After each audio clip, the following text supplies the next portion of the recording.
Hey guys, welcome to Politically Provoked, an interactive podcast where we host debates, panels, and interviews. If this is your first time joining us, don't forget to hit that subscribe button as well as the notification bell to keep up to date with all our future debates and panels. So, I am your host, Brittany. This is my co-host, Todd. How are you? Doing great, Britt. How you doing today? You hungover? No, actually, I'm surprisingly not. I was pretty drunk. Maybe I'm still a little drunk. I don't know. But yeah, no, I'm feeling all right. So that's good. Justin's not with us. He's driving somewhere. I'm not sure where, but so he's not with us for this debate panel, which we are going to be doing a 2v2 on abortion. So let's bring on our guest, our abortion king, Zen Shapiro. How are you? Hey, how's it going? So yeah, you want to introduce yourself, tell people where you lie on the political spectrum and where people can find you. Yeah, I am Zen Shapiro. I am a far-right paleoconservative, sprinkled with some fascism for the authoritative structure and nationalist aspects. You can find me on Twitter. Just search up Zen Shapiro. Also on Discord, Zen Shapiro 1605. I am pro-life, based, red-pilled, and most importantly, Chad-pilled. And yeah, thanks for having me on. All right. Next up, let's bring on BNC. How are you? Hello, I'm good. How are you guys? I'm good. So yeah, same questions. I'm BNC. That's it. One thing really fast, Todd, when are we having the 9/11 panel? I am ready whenever. We'll probably have to stream that somewhere else, though. You know what I mean? I'm ready. I have all my stuff. I have a whole Discord ready full of information. Any weekday, just let me know. Sorry to distract, but we can continue. No problem. Do it as a stage. Yeah, we could do a stage debate in Discord. That would be perfect. Yeah, let's do it. All right. So where can people find you in BNC? You can't. Okay. You can find him in our Discord.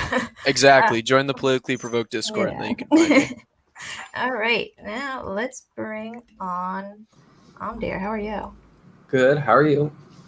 So you want to introduce yourself, tell people where you lie on the political spectrum and where people can find you. Sure. I'm Amdir, social liberal. You can find me on YouTube, Twitter, Twitch. I just out here advocating for a better world. That's pretty much it. All right. Thank you. And let's bring on Brandon, who has been gone from us for a while. So welcome back. How are you? I'm good. How are you? I'm good. So yeah, you want to introduce yourself, tell people where you lie on the political spectrum and where people can find you. Yeah, so I'm Brandon. I typically lean left. I've kind of gotten out of the debate sphere just because, kind of like last night, you have people just kind of screaming at each other like, well, this is the conclusion of my study. Well, no, this is the conclusion of my study, when they don't actually know how to read data. So I was one of those guys. So now I'm more particular about my positions. But you can find me on Twitch. It's right below my beard. Right below your beard. Okay. All right. So here's what we're going to do. We're going to give each person about 1 to 5 minutes to give your opening statement or your stances.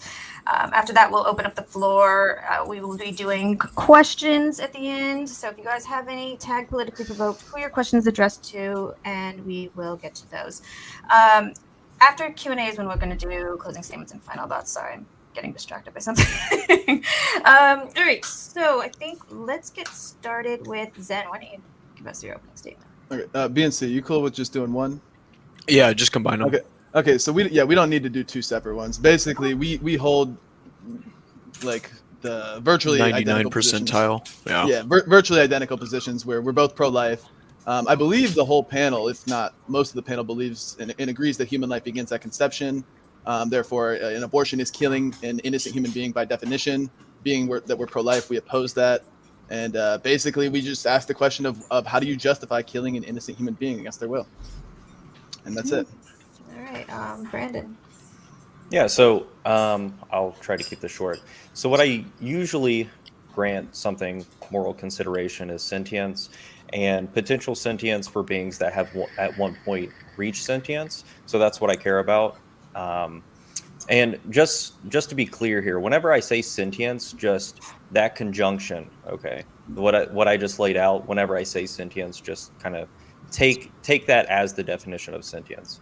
Now they presented like I know they take the conception sort of argument here, and I guess we'll see how these things go. I do want to point out, because I've talked to Zen before, This was months ago, and we got into like the whole La La Land thing even back then, and I know it's been kind of like a meme lately. So I would like, before we start like running the reductios, just like a clear definition of what that is, and if we do establish that, I'd be more than happy to get into the inevitable hypothetical and bullet biting reductio games that abortion debates always seem to bring. All right, oh dear. I hold the same view that life starts at conception or sentience. I think it's the only morally relevant factor. And I guess I'm just going to be seeing what conclusions Zen and BNC's position goes down to, and they'll be doing the same to us. I expect some point during this debate, Brittany will say, all abortion debates always end up in hypotheticals. That's basically all I've got. Okay.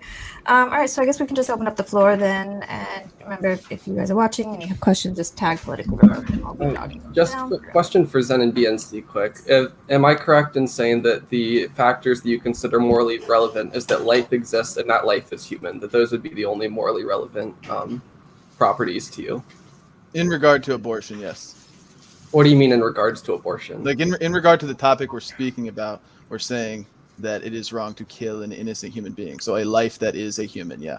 So I'm just talking about generally when we extend a moral value to somebody, is it because of those two properties, life exists and life is human? Yeah, okay, so I don't think anybody would, well, maybe some people would. Most people are not going to go and advocate to go and kill, like farm animals just for fun. Largely, you would need some sort of justification for that, like food or whatever, or protection, whatever it may be, or pest control, whatever it may be. But in regard to human versus animal, human is more important and more valuable, yes. Okay, you do extend some moral consideration to animals. Yeah, but not to the extent that we extend to humans. Okay, so... Okay, so oh, you want to go? Okay. Well, yeah, well, quickly, we do all agree that human life begins at conception, right? Yep. Okay. I'll say human organism begins at conception, but I think that's just splitting hairs a little bit. Well, Sure. that's not the question. Organism that is human, that is alive. So human Yes. life. Yep. Great. So, yeah, thank you.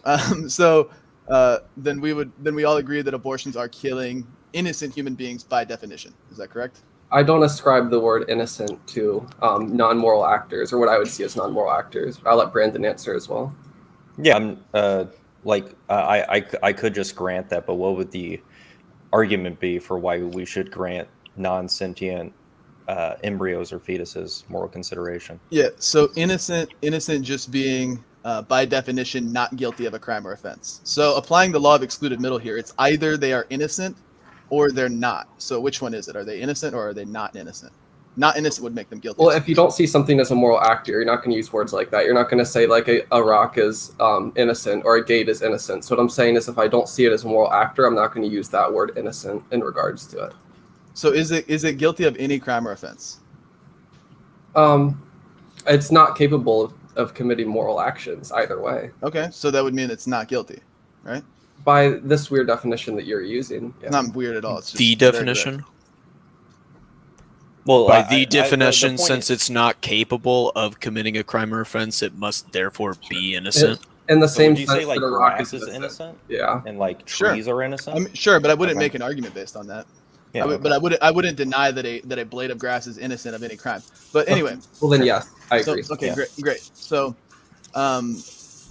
now you guys are in support of killing innocent human beings to some extent, right? And you're saying that it's up until the point of sentience, right? Generally. Okay. Yeah, What does sentience Like mean? I'd kill an innocent rock. Okay, great. What does sentience mean? What it's like to be something, Which is what? having experiences. I'll say Okay. awareness of the body of oneself and the outside. Okay. Is there a way to verify this, like having experiences, like assuming it's not your own, You can know prerequisites for it, which are? which would be, I would say thalamocortical fibers would be a prerequisite for sentience. Thalamocortical fibers. Yes. What's that? That is certain fibers in the brain. I'm not a scientist, but I can send you my sources if you'd like. Okay, so thalamocortical fibers. Yeah. So go we ahead. don't even know. Yeah, I mean, Well, go ahead and drop them. Yeah. Drop I mean, the this is sources. kind of a red herring, though, right? Just because we No. can't verify X, that doesn't necessarily like follow that X can't be worthy of moral consideration, right? It just doesn't Well, follow. Well, you if guys are it's- saying that sentience is has the moral relevancy here, and we're just asking how do you determine that? And then when But why is that Amdir relevant? says whatever he said, because that's your argument, is that sentience is important. So when Amdir says that, and we ask, okay, how do you verify? And he gives us some word that we don't know, and then he can't even tell us. It's a little ridiculous to base it on that. So would you say the same thing to people back in the 1800s when they couldn't verify when conception happened, or even like how babies were made? I'm assuming you would still like use the same argument back in the 1800s, right? Well, abortion wasn't a thing back in the 1800s. Well, that, We didn't even I mean, define conception. These are words that didn't even exist, and these are things that we didn't even know about back then. But you So would if still I make the same had- argument, right? That what grants something moral consideration is at the time of conception. Yep. That would be the correct Yep. moral argument, right? So Yes. like, why does verification matter? Well, because now that we've got the technology to do abortions, we should also, and we've also got the technology to determine when life begins, but we don't have technology to verify unequivocally and unmistakably when sentience begins. It sounds like the more concrete argument is conception that we can actually verify. If I had a machine that could measure sentience or consciousness perfectly and tell you the second that it was present, then would you say then you agree with me? No, I wouldn't agree with you, but I would then further the conversation and humor you. But we can do that. We can do that, but I just want to make it clear that you guys don't know when sentience begins. Is that correct? I think we have a general idea, but once again, Okay, I just but you feel don't. like Is a general idea knowledge? Hold on. This is just like a red herring, though, right? Okay, Because but- we don't necessarily need to know when something is verified to grant it moral consideration. We actually do, because if the hingement of your argument is whether we can kill it or not, and we can even verify when that hinging point of sentience is, then we don't know if it's the day before or the day after. Right. So like back in the 1800s, you guys would have been fine with abortions up until like the third trimester because most women didn't know they were pregnant until then, right? They couldn't verify when the baby came into being at conception. I don't So know what back I would then- say back then. I don't know what I would say back then, but right now that we can verify it, when conception is, that's where I'm drawing the line unequivocally. But I would ask again, knowledge, I think we can agree is something that is determined to be absolutely certain and impossibility of the contrary. Do you guys are you guys absolutely are you absolutely certain with impossibility of the contrary of when sentience begins? Of course not. I don't think Okay, we can be so you certain don't of know. almost anything. Okay, so you don't know. Well, why would I need to know? What's Okay, the so argument? That's when you Yeah. can or can't kill someone. No, That's that- why you would need to know. Well, we can just draw the line before the brain develops. Let's say we know the brain develops between the 5th and 7th week. And I'm assuming we all agree that like consciousness comes, like even if you're spiritual, like the soul plays around with the brain to make somebody conscious. So if that's the case, we can just draw the line at 4 weeks. Why does So that no, matter? it's not sentience. It's no when the brain develops. No, Well, that's we're not what I saying- we're said. saying I that said is- we can draw, hold on, we can draw a precautionary principle before we know when sentience will begin. Right, but Okay, you, but could, you could either- draw a precautionary principle prior to the brain developing, because the potential for developing the capacity for sentience would begin at the moment of conception, which is when the ontological change from a sperm and an egg individually combine into become a human life that now has the potential to do all of the things that we're referencing, grow a brain and have sentience. Hold on, I So- wasn't. Okay, I'm just trying to figure out. I guess This is the why reductio. This isn't a reductio. You guys are like saying something that just doesn't follow. You're saying if we can't verify X, then X can't be worthy of moral consideration. That doesn't logically follow. Okay, are you saying that though that you're gonna draw the line at brain development to No. be okay? Sentience. Then where precisely do you draw the line? Like at what point in the development of the fetus? Whenever sentience begins, Which is when? I don't. Once again, I don't necessarily need to give some sort of like this is- defining factor. I mean, you can laugh, but once again, your argument doesn't logically follow. Well, You pointed I'm it out. laughing So because far that's away like if from you the had moral somebody up for the death penalty and you said, okay, well, what do we as a society think that needs to be required to give the death penalty?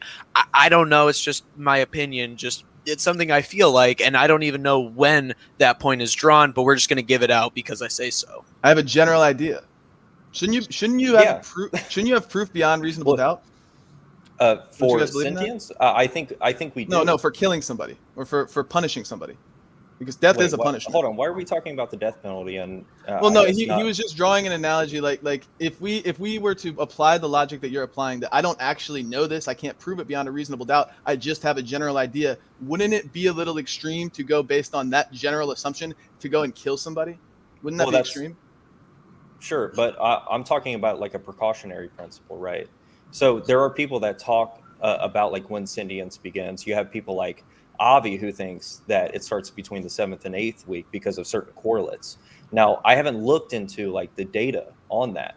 And then you have other people talking about 18 to 25 weeks, but this is irrelevant to what we grant moral consideration. Just because we can't verify something, I don't know why I have to keep saying this. Just because we can't verify something, it doesn't follow that we can't grant something moral consideration because of that.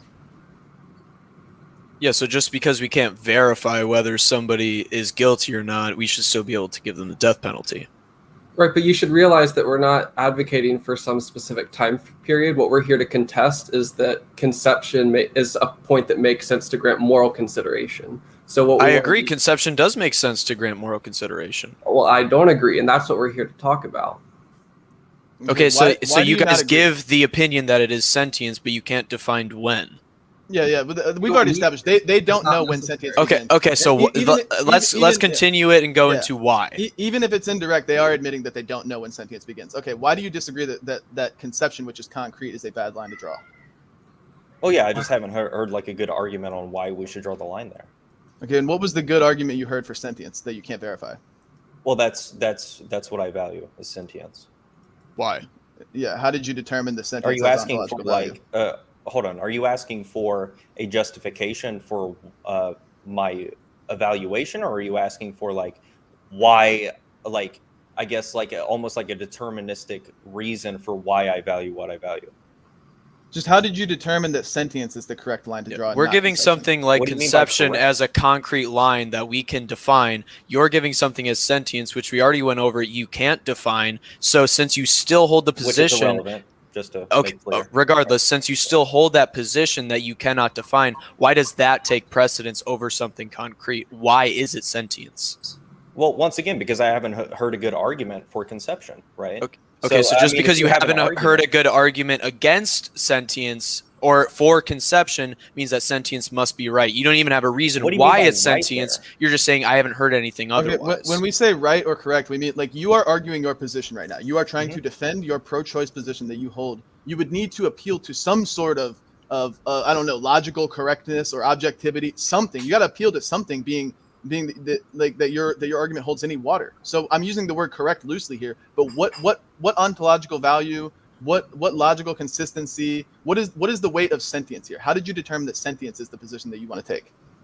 Well, whenever I talk about morality, and we've talked about this before, Zen, what I'm talking about is my desires. Now, if you have something other than, like, if you're not talking about when you say something is right or wrong or good or bad, if you have something, if you're not talking about desires, I would need to know what you're talking about. But that's what I'm talking about when I say like I value sentience.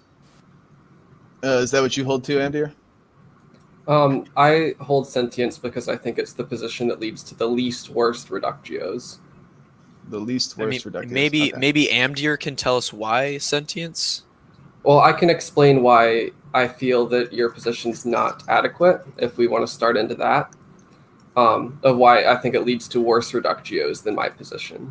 Sure. So we agreed life exists, that life is human are two principles that are necessary for moral consideration in the sense that we're talking about here today. So I'm going to go into, if there's a cell, I know that you've answered these questions before, but for the purpose of being concrete, I need to get to all of it. So if I have a cell that's alive and human that's not attached to a body, do I grant that moral consideration? Yes or no? That would depend on if it's okay. So we should be very specific here.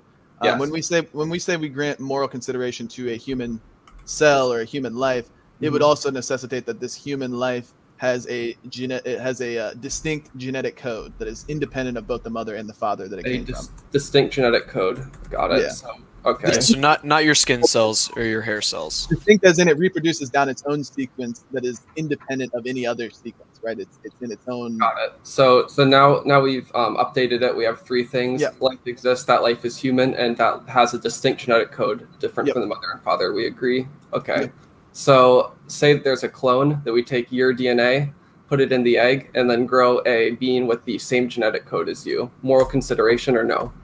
Would it be reproducing on its own, like independent of me? What do you mean? So When I say woman distinct, scenario. I was very specific, but I'll repeat it again. When I say distinct, I mean it reproduces on its own sequence. So if you take two individual cells, even if theoretically, I don't even know if this is possible, but even if theoretically they had the same genetic code, but they reproduced separately of each other, like in different directions, and created their own organisms independent of each other, then they would both be granted moral consideration, assuming they're both human. Does that make sense? So yes, to answer your question, yes, both get moral consideration. Wait, what do you mean when you say distinct here? Because it sounded like you were I just told you. genetics. Yeah, so just like when you have twins, they can start off with exactly identical genetic codes, but eventually there will be a separation. So let's assume you could create a clone of me. Eventually it would separate and it would still be a completely distinct genetic code of me. So we would have to give moral consideration to that. Yeah, so don't kill either of them. All right, so I'm gonna change it a little bit then. I'm gonna say that we have a sign. Here comes the fantasy land, everybody. Here comes the fantasy Here comes land. the fantasy land. Everybody get ready. We're gonna Yep. get in our spaceship and we're gonna go to Mhm. fantasy land. Let's Yep. go. Hell yeah. Here it comes. All right.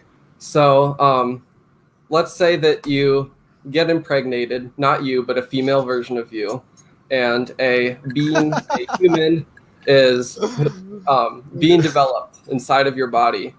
And at some point, something goes wrong in the process. And when it's born, it's a Siamese twin. It's got one body, it's got 100% unique DNA, but it's got two heads. Would cutting off one of those heads be killing a person? Yes or no?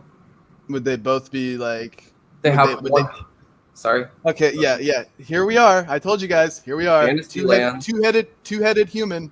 Have you ever seen that before? Well, that's Okay. not a criticism, though, right? It doesn't. That's You know, not- I'm just pointing out that this is just ridiculous in fantasy. All But right. either way, if we were, I would assume that in this hypothetical, just humor some sort of reality. If it was some crazy genetic deformity where somebody's born with two heads, there's no All way right. they would both be functional. I'm going to assume that we don't cut off someone's head. All right. This is the part where I tell you guys this is actually a real thing. Okay. What, a Siamese twin? A two-headed human. Yes. No, yeah, human. no, This is yeah, a real thing. that is possible. You could, there's like conjoined twins. I'm going to take the position we don't cut off one of their heads. Why? Why, yeah. That sounds, aren't they? Like, they're two separate beings. So Wait, I don't know. There's no way you could have. Okay, so my gut reaction is just don't cut off someone's head. Yeah, I was That's a fair thinking, reaction, though.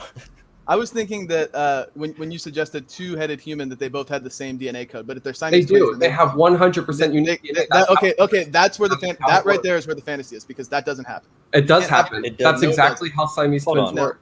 Can we get a, like, what do you, when you say fantasy land, are you saying it's unlikely or it's impossible? Impossible. Okay, what's the contradiction? Well, in terms of impossible, in terms of like we've never seen anything like that in terms of science, and it's shown through every genetic test that we are not going to have a human with two heads that are, I guess, what or So you're Siamese just saying twins it's that unlikely. Have we ever seen this happen before? Okay, I've never seen Amdir in person and punched him in the face. Would that Okay, be fantasy regardless, land we're or saying that- okay. Regardless, I'm just going to say Sorry, don't Amdir. cut off their heads. Don't cut off their heads. Why? We just told you. You shouldn't. Why would I go and cut somebody else's head off? Why would I do that? Well, you're asserting that it's somebody, but your justification for what somebody is does not like entail that. Okay. Yeah, they're one distinct, Listen, unique guys, genetic code. guys, hey, But how they do have you two link this? consciousnesses? Now, if you want How to do take you- on the burden of like Let's link it. caring about consciousness, I'd love to have you over, bro. You know, How do you link this to abortion? Because what we're valuing here is not a unique genetic code, or it's not a distinct person by your definition. Okay, instead of arguing on the absolute fringe of the fringe of the fringe in arguably Fantasyland, can we please stick to the general sense of aborting by choice, which is what most abortions are, aborting because they I can't. think it's Hang on. Okay. Aborting because they can't afford it or whatever, and you guys are saying because you don't value sentience, so you would basically permit any and all abortions. It doesn't necessitate that it's a two-headed human with a single genetic code or whatever the hell you guys are trying to come up with. Well, this is as a fantasy defeater here. How do you link this to justifying the general when we talk about abortions? How do you justify that generally? no. Like I don't in- want to in pivot. the I don't want to. general I don't want to Yeah. pivot. Like this is a logical extension. We want to of continue the on principle. conjoined twins. Yes, because this is a logical Yes. extension of the moral principles you guys are giving. So, like, either engage with it or show somehow how there's a contradiction with it. I don't want to pivot. Like, once we go through this and get through the logical extension of your moral system, then we can move on. That's fine. I don't want to pivot yet, though. I just want to point out how funny it is that like you're pointing to something that actually happens as fantasy land because you're so scared to answer it. I'm not afraid to answer the not cutting off somebody's head and No, also don't kill innocent once human we beings. once we establish that the conjoined twins were real, we still take the position of you shouldn't just chop someone's head off. That's okay if you take that position, but why are you extending moral consideration to that head when it doesn't fit your criteria for life? Like that unique human organism continues to live after that. You have to justify why it's murder or say that it's not. Okay, but listen. This is when I said distinct, I was very specific with this multiple times.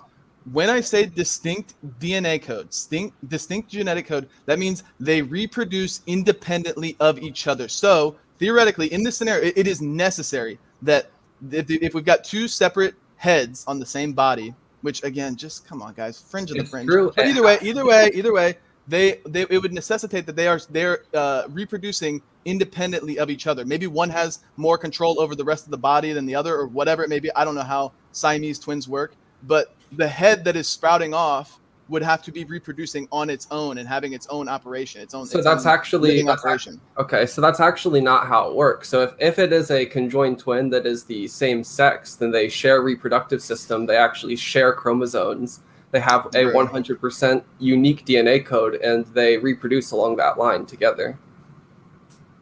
Okay, now and go ahead. So a conjoined twin, though, it would be two. So when you have twins that are identical, you have the two eggs, and then they separate. Conjoined twins don't separate, so you still have two separate individuals here. What is your basis for using that word individual there?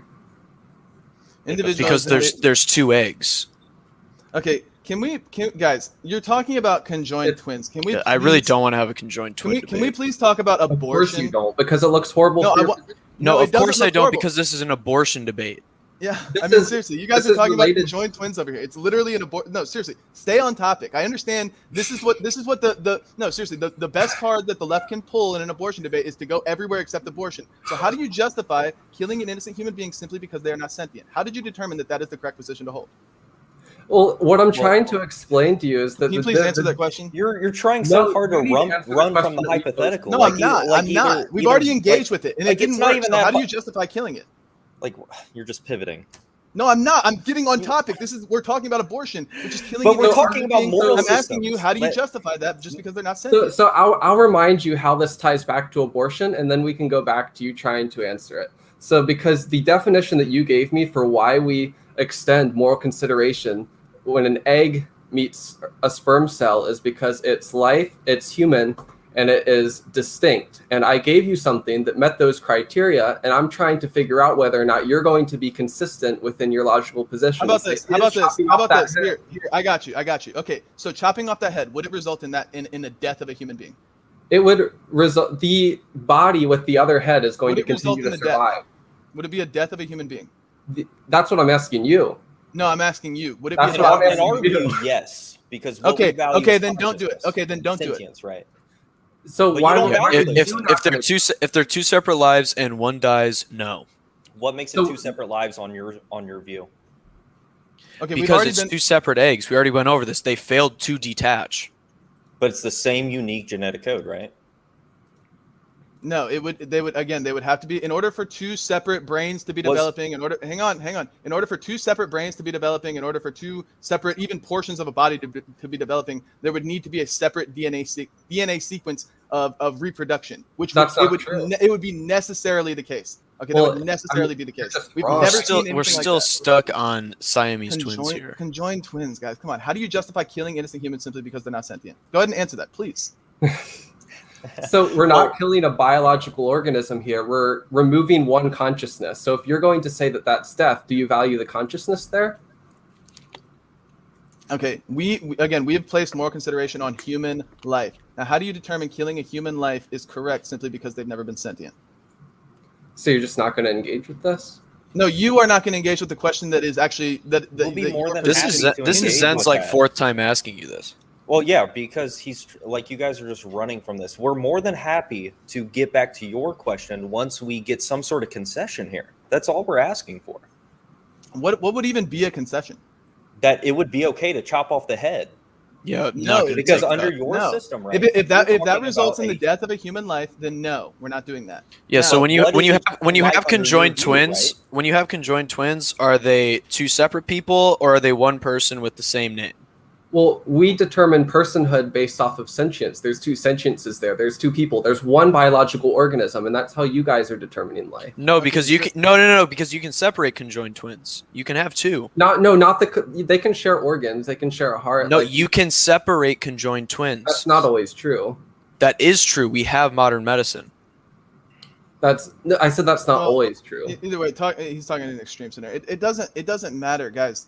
Yeah, this is ridiculous. Yeah, You're trying guys to are use just trying conjoined twins to justify abortions just because it's not conscious yet. I'm not. And we Andrew, haven't you even said gotten very to that specifically. point You yet said where very we're using it to specifically. define hang on, abortion. What we're doing right now is just pointing out where your moral system breaks down. Why it doesn't make sense to use those criteria. Okay, and you said very specifically that we attribute personhood to those that have sentience, but you guys have admitted, albeit indirectly, because you are afraid to concede this one, that you don't know when sentience begins. Therefore, you cannot use personhood as a non-arbitrary line to draw for your argument. It's not relevant. So I ask again for the fifth time, how did you determine that killing an innocent human is just simply because they've never been sentient? How did you determine that that is the correct position to hold? Hold on. How do you determine? I'm going to critique your position without even defining when mine begins and saying I don't even know. It's just But we this define word. what sentience is, though, right? Like once again, No, the you didn't. You don't even know when it begins. So if it That's a separate question. let's say between 8 and 10 weeks, you could do it to 8, you could do it to 9, you could do it to 10. We don't know when it's going to start. Somewhere in the gray area, just fucking do it. Yeah. So once again, if we know that like experience begins sometime during brain development, once again, like somebody like me could just say, okay, well, we're just going to say precautionary principle. We're going to draw it right before the brain develops. What would Okay, be how wrong did you with that? determine Because that- what we care about is sentience. Well, so but we're hang just on. taking- How did you determine that right before the brain develops is correct? Because I think What do you mean by regardless of what, correct? hang on. There's several because- other steps before the Reg- brain yeah. develops. So why is Yeah. it the brain And development also- being the precautionary step? Also, whatever your definition of sentience is, I think we can all agree that it doesn't begin right when the brain develops. So you couldn't draw a concrete line and determine that this is exactly when sentience begins. And if you're being precautionary, why not just start at the beginning? How did you determine this arbitrary line prior to brain development? So if I said that I value fetuses which are 5 inches tall, would you say that's a valid position just because I can concretely say it? No, I would ask you why you determined, or how did you determine that 5 inches is correct? Well, Well, we asked you the same question about conception. Yeah. The fact that it's a precise thing that I point to is kind of irrelevant in whether or not I place moral value on it in that scenario, right? I would ask you, what is the moral value of 5 inches tall? Why not 6? Why not 3?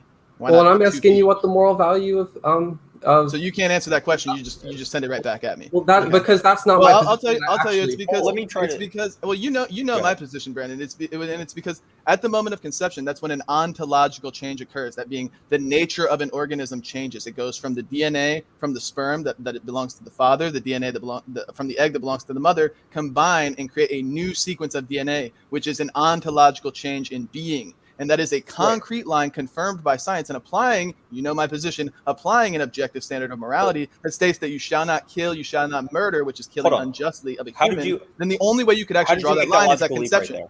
How did What no? How'd you make from? Well, this is where like a unique DNA cluster begins. It's at this point it makes an ontological change into like a separate organism. Therefore, we ought not kill it. How did you make that logical leap? I What's the told you. argument? I said that is no. They were separate. They were separate statements. So I said this is when the ontological change occurs at the moment of conception, when the unique DNA code begins or is created, and then I said applying an objective standard of morality that states that you shall not murder You shall not kill, which is murder is just unjust killing of a human being. And the moment that a human being's life begins is at conception, and this is unmistakable. That is the only consistent line you can draw. That is the logical leap. So I would ask you now. So- now that I've answered okay. your question, I would ask you, how did you determine that that any significant ontological change occurs at sentience, which you can't even verify? How did you determine that an ontological change occurs of such value that we can now no longer kill it where we could have prior?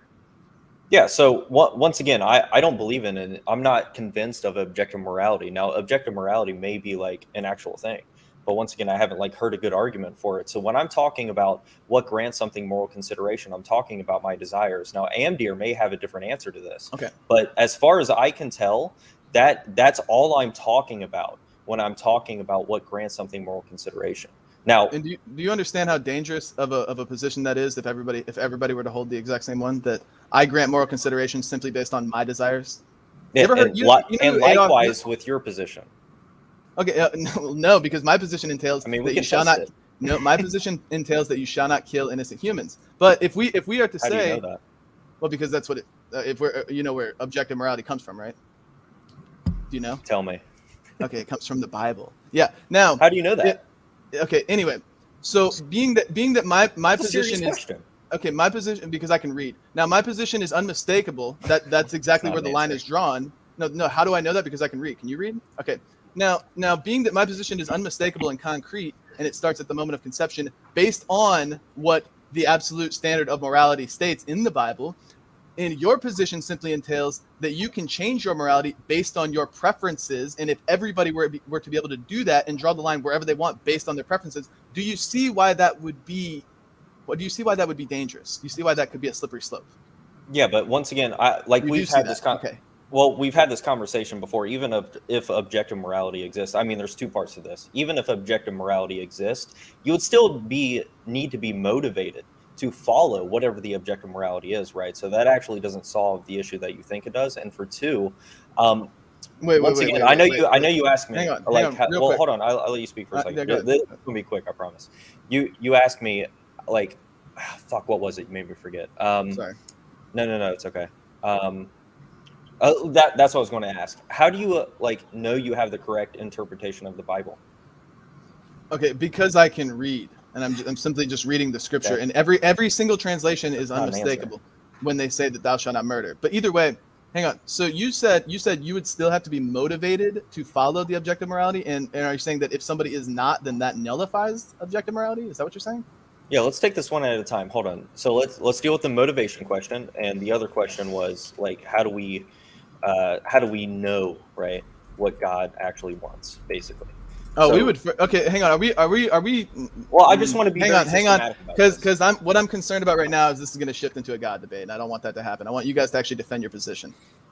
Yeah, likewise. So let's deal with what was the motivation question you just asked, and then we'll deal with like You what I said about. you said that in order you said something along the lines of even if objective morality exists, you would still Mhm. have to be motivated to follow it.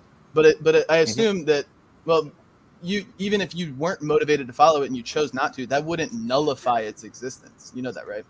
Yeah, but you're saying like, well, if everybody just follows their desires, that can lead to Hitler.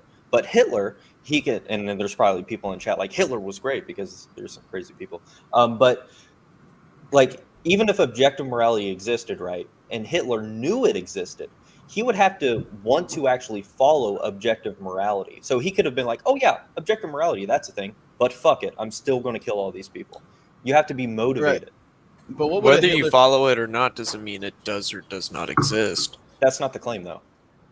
regardless, I would agree with regardless of if Hitler or a Hitler figure is to even acknowledge objective morality and choose to go against it, he's effectively created his own morality, right? That's what that means. You go against objective morality, you're creating your own morality. You're creating a subjective morality. Is that are we in agreement that that's what would be going on? If you were to acknowledge that objective morality is a thing and then defy it and then create your own, then that would necessitate that is subjective morality, right? You would be creating, I guess, your own version of morality, sure. Okay, so, and if we are to be good faith, and if you are to take an adoption of my worldview and even attempt to critique it, you would have to acknowledge that the objective standard is immutable and unchanging, and it's very clear in the Bible. But Well, I'm hang sorry. on, I hang on. want to recant my last statement because at that point, subjective morality, it actually wouldn't exist, right? Because there would only be objective morality. Well, yeah, but if you were to, I agree that objective Yeah, morality yeah. is a thing. I had to think about that. I don't agree that subjective morality is actually a thing. But I'm saying if it were to be created by somebody, that would make it subjective, right? If somebody were to defy objective morality and then create their own, even though it holds no water, that would make it subjective morality, right? Well, there would just be an equivocation on morality at that point. It wouldn't be subjective. They would just Okay. be using like a different meaning for the term morality. Okay, Does that but make sense? what does subjective mean? Based on a mind. Opinion. Based on somebody's feelings, right? Based on somebody's opinion. Sure, we'll go with that. Okay. And if you're allowed to go and create your own morality simply because it aligns with your preferences, then anybody else can do the same thing, right? I'm sorry. Say it one more time. If you're proposing a world where you can go and create your own morality and do whatever you want based on your preferences and deem that to be moral, then that means anybody else can do the same thing, right? Sure. Okay. So do you see the slippery slope with that mindset, with that line of thinking? How does objective morality solve that? Well, objective morality is unequivocally clear that you shouldn't kill anybody. But they can just ignore it and once again create their own version of morality. I understand. Well, I understand we have free will and you're allowed to deny it if you so choose. But I'm saying if it were the case that subjective morality were actually a thing and that it were simply based upon people's preferences and desires, do you see why it would be dangerous if you say my desires tell me it's okay to kill a human simply because they're not sentient, and I say it's okay to kill a human simply because they're not white? Do you see the danger in that? Yeah, but Okay. once again, objective morality doesn't solve that issue. No, it does, right? because it's abundantly How? clear I've already explained how it doesn't. there's no discrimination. There's no discrimination in objective morality. It states you shall not murder, you shall not kill unjustly. But what if right? somebody's like, "Fuck objective morality," right? I'm gonna Okay, do then what I they're want. murdering and they're killing unjustly. They're not following objective morality. I don't know. Right. So you have to be motivated. So I could just say the same thing because when you say, okay, well, what if like it's only based like objective morality doesn't exist? Don't you see the slippery slope of people just following their own morality? I could just say the same thing. Well, what if somebody recognizes that objective morality exists, dismisses it, and just does whatever the fuck they want? Then they'd be acting unjustly.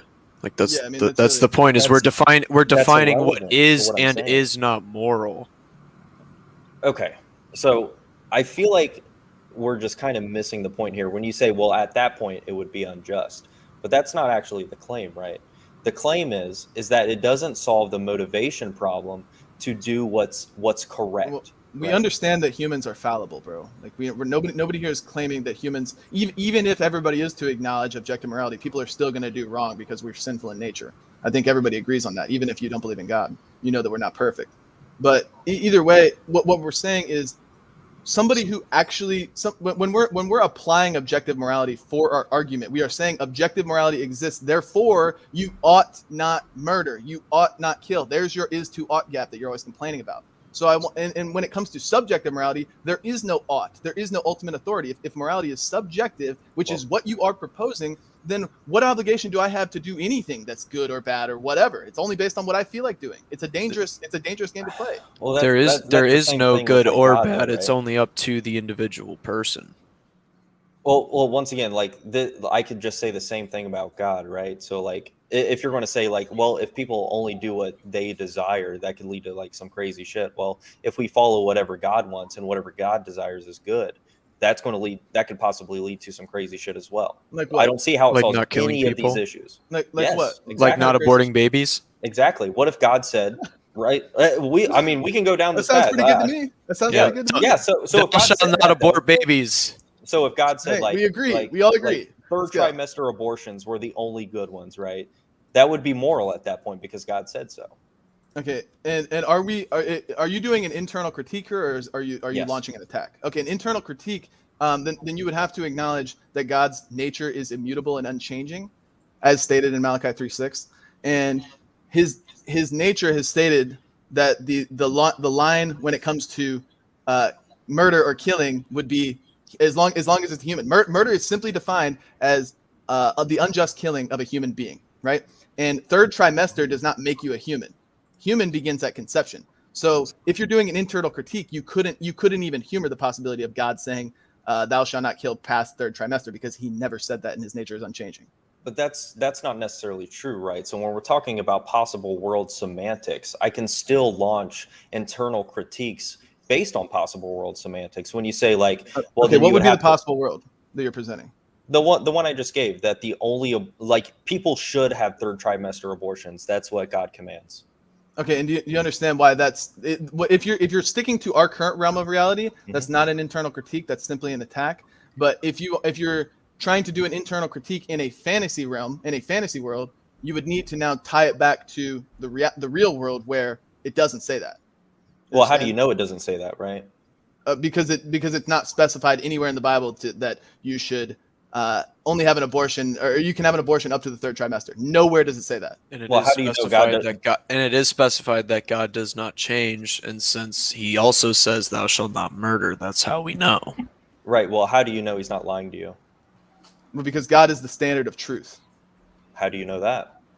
Okay, so now this is what I'm worried about. We're getting into a God debate. There's Do you not want going to to be a God debate. Do you want to get into a God debate, or do you want to defend your position? Well, likewise, once again, if we're talking about moral, that's why it keeps going down this rabbit hole, because we talk about abortion, we talk about moral systems, and then we get into the weeds. Okay, so how about this? So knowledge is that which is true and absolutely certain, with impossibility of the contrary. Do we agree that that's what knowledge is? Oh wow, that was a lot of words. Can you repeat that? True, absolute, and there is an impossibility of the contrary. In order to know something, all of those must be met. That's not what I mean by knowledge. I take knowledge to be justified true belief. Okay, and what does justified true belief mean? You have a true belief and reasons to support that belief. And that is a circular definition. What is true belief? Well, true belief is a true belief. Wait, I gave you a definition. You used the question in your definition. What is a true belief? A true belief is a true belief. Oh, sure. I'm sorry. So what I mean by true there is something that conforms with reality. Okay. So in reality, do we agree that we can read? Do we agree that you and I can read words on paper? Oh yeah, sure. Okay. And so, do we agree that it says that thou shalt not murder? Depending on your translation, it says thou shalt not kill in the Bible. Do we agree that that's what that says in Exodus? Well, reading it, right? Well, I would agree, right? Yeah, we can read that, but it doesn't follow that we know that. Okay. Well, we defined what it was, so now we can know that we do know what it means. Wait, say that again. Well, we defined what murder and killing was, so now we can verify that all parties here understand what the definition of murder and kill is. So that is how we know. Okay. Well, I would just add, this is going to get to like skepticism here. It's just going to go to. How do we know? This is going to be this is going to end up a God debate. Yeah, this is what this is going to be. I'm like desperately trying to avoid that right now. Let's get back to your stance on abortion, please, because that's what we came here to do. All right. Okay. And our stance is unequivocally clear that you shall not kill an innocent human being at the whim of any convenience. Right. That's what the vast majority of abortions are, excluding like health complications for the mother. You shall not kill an innocent human at the whim of your convenience, and that would be unjust, and that would violate the objective standard of morality that I am setting forth. Right? Are you guys aware that is our position? What do you mean by aware, human but being? you can't. I'm aware that that's what you say your position is. What is a human being? Oh my God, he's going back to this. A human being is going back to this. You never answered. Yeah, a human being is a living human organism with a unique genetic code that is of the genus species Homo sapien. Okay, so yeah. We've already demonstrated how this definition doesn't hold up. Amdir, do you agree that human life begins at conception? Yeah. What's a human life? What's a human life? We're gonna have to preface this by saying that I recognize, like, human life and personhood is different. A human cell is human life. Human life exists at conception. That's different than a person. Okay, so what is a human person? A human person is somebody who has their own set of their own mind, basically. Okay, and how do you determine that somebody has their own mind? How do you determine that somebody has their own mind? Ultimately, you can't determine that. Ultimately. Oh, okay. So then it sounds like personhood means nothing. I like right now. I don't You could even do know the if you same have thing a with mind your or if position. BNC How do you- has I a have a mind. question. Are you guys Okay. also against the Plan B and Yeah. Yes. abortion pills? Okay. What about birth Yeah, control? because that No, can, birth control's fine. control. Yeah, birth control and condoms are fine, but Plan B can result in the killing of an already like conceived zygote. But either way, like you're trying to propose a delineation between human life and human person, but you can't tell me what person is. You don't Well, know what that tell you- means. no, well, no, hold on, you're- because Amdir said that it hinges. So it's personhood, which is when you have your own mind, and that is when you can or cannot kill someone. You can kill someone when they don't have quote unquote their own mind. So then Zen proposed, and he said, "Well, how do you determine when they have their own mind? Since you cannot determine that, you cannot be in favor of killing that person. So you're also against abortions." No, That's what it sounds like to me. what I'm saying is just the basic principle that you can't know that anybody except for you has a mind. But we make that. Yeah, assumption. so therefore we can't kill anyone. You're against abortions. Welcome to the club. Okay. So what do you think a That- person is? Do you guys believe consciousness exists? Yes, Yeah, but- consciousness exists. How do you But know that? hang on, Amdir. He's saying how if you're gonna Wait, if how you're do you gonna know choose, that? hang on. Let's before we No, I understand before what we he's move on. saying. Before we move on, I want to make sure Amdir is Okay. clear that your position is undefinable here, because you understand. Or let me just ask you: would you agree that in order to justify killing somebody, you would need to be absolutely certain that this is the correct thing to do, right? What do you need to be in order to kill someone? You would have to be absolutely certain that they don't have a mind. No, just that it would be just like, for example, That it would be just. Yeah. sure, yeah. So you would need to be absolutely certain that you have justification to kill them before you do it. Is that correct? Yeah. And your justification is possessing a mind? Or That's my is justification for is being not a possessing a person. mind. Not That's- possessing a mind, right? No, that's my justification for being a person. Okay, let's walk through this very slowly. Okay, so in order to justify killing a human, we do agree that this is a human life. Now, in order to justify killing a human life, you would need to be absolutely certain that it does not have a mind. Is that correct? No, that's not correct because you can't be absolutely certain of anything. Right, Like, you we can't can even do be. all- You all can't- the way back. Wait, but are you absolutely certain of No, that? we're not certain of that. Right? Yeah. Like, no. You're not Okay, certain do you of that. understand? You can. Do you You are understand? you are Wait, not you guys have an certain answer that to you ultimate cannot be skepticism? certain of anything. Right. So you guys have an answer to global skepticism. Let's hear it. What's the argument? How do you get out of that? Get out of what? You guys don't believe Global in absolute skepticism. truth. How do you know that you're actually talking to me right now? Oh, because we're I have another conversing. question. How do you know that? Are we conversing right now? So Well, you're I not don't know. certain How that do you- you're not how do you know absolutely that? certain See- that 2 + 2 = 4. Hang on. Well, I don't. You're I'm not- asking wait, you. Don't ask wait, me the question. you're I'm not asking certain. you. What's I'll the answer. argument? I'll answer it, and then Brittany has a question. Okay, look. Okay. Brandon, what you are doing right now, even if you think this is some sort of gotcha, all you are doing is exposing the utter incoherence and unintelligibility of your worldview. If it No, states that yours you are, too, if it right? states that you are not absolutely certain that you and I are conversing right now, that is Right. childish. No. The thing is, you can't justify that either. If we keep playing the well, how do you know that game? You No, can't no, justify I that can't. either. I can. I'm just trying not to turn this into a God debate. I'm trying to turn Well, this. then, I'm trying to keep well, this on you're an asking abortion us debate. questions to solve global skepticism. Yeah, but even And if we then, did like, run it you all the can't way back expect us into a not to do God it back. we Hey, would still get okay. to the point where it's how do you know that they're, Well, okay, fine. global If we want to go there, I'm fine with doing that. If we want to go there, then we can do that. But Well, I either don't way, want to do that. Brittany, I what's your don't need to question? do that. My question is, so say that you had a sibling that got sick, needed a kidney. Do you think that the government should force a family member to give up a kidney to save that person's life? Force somebody else to give up their kidney? Yeah. No. Okay. I mean, and the reason for that is because we're not talking about, and really it's just not even comparable to abortion, because abortion is active killing, where that would just be like passive existence and somebody else dying to another cause. But either way, like, I mean, I think, I don't know, it's a tough one. It's a tough one. But it wouldn't, I don't think you definitely should not mandate that anybody, you shouldn't mandate that anybody has to give up their kidney. And yes, 2 + 2 does equal 5. You Well, bigots. Brandon know that? doesn't absolutely know that 2 + 2 = 4, so Well, I what's just the need to argument, make sure right? he knows 2 + 2 = 5. You bigot. Right. So how do you justify that? Right? How do you know that?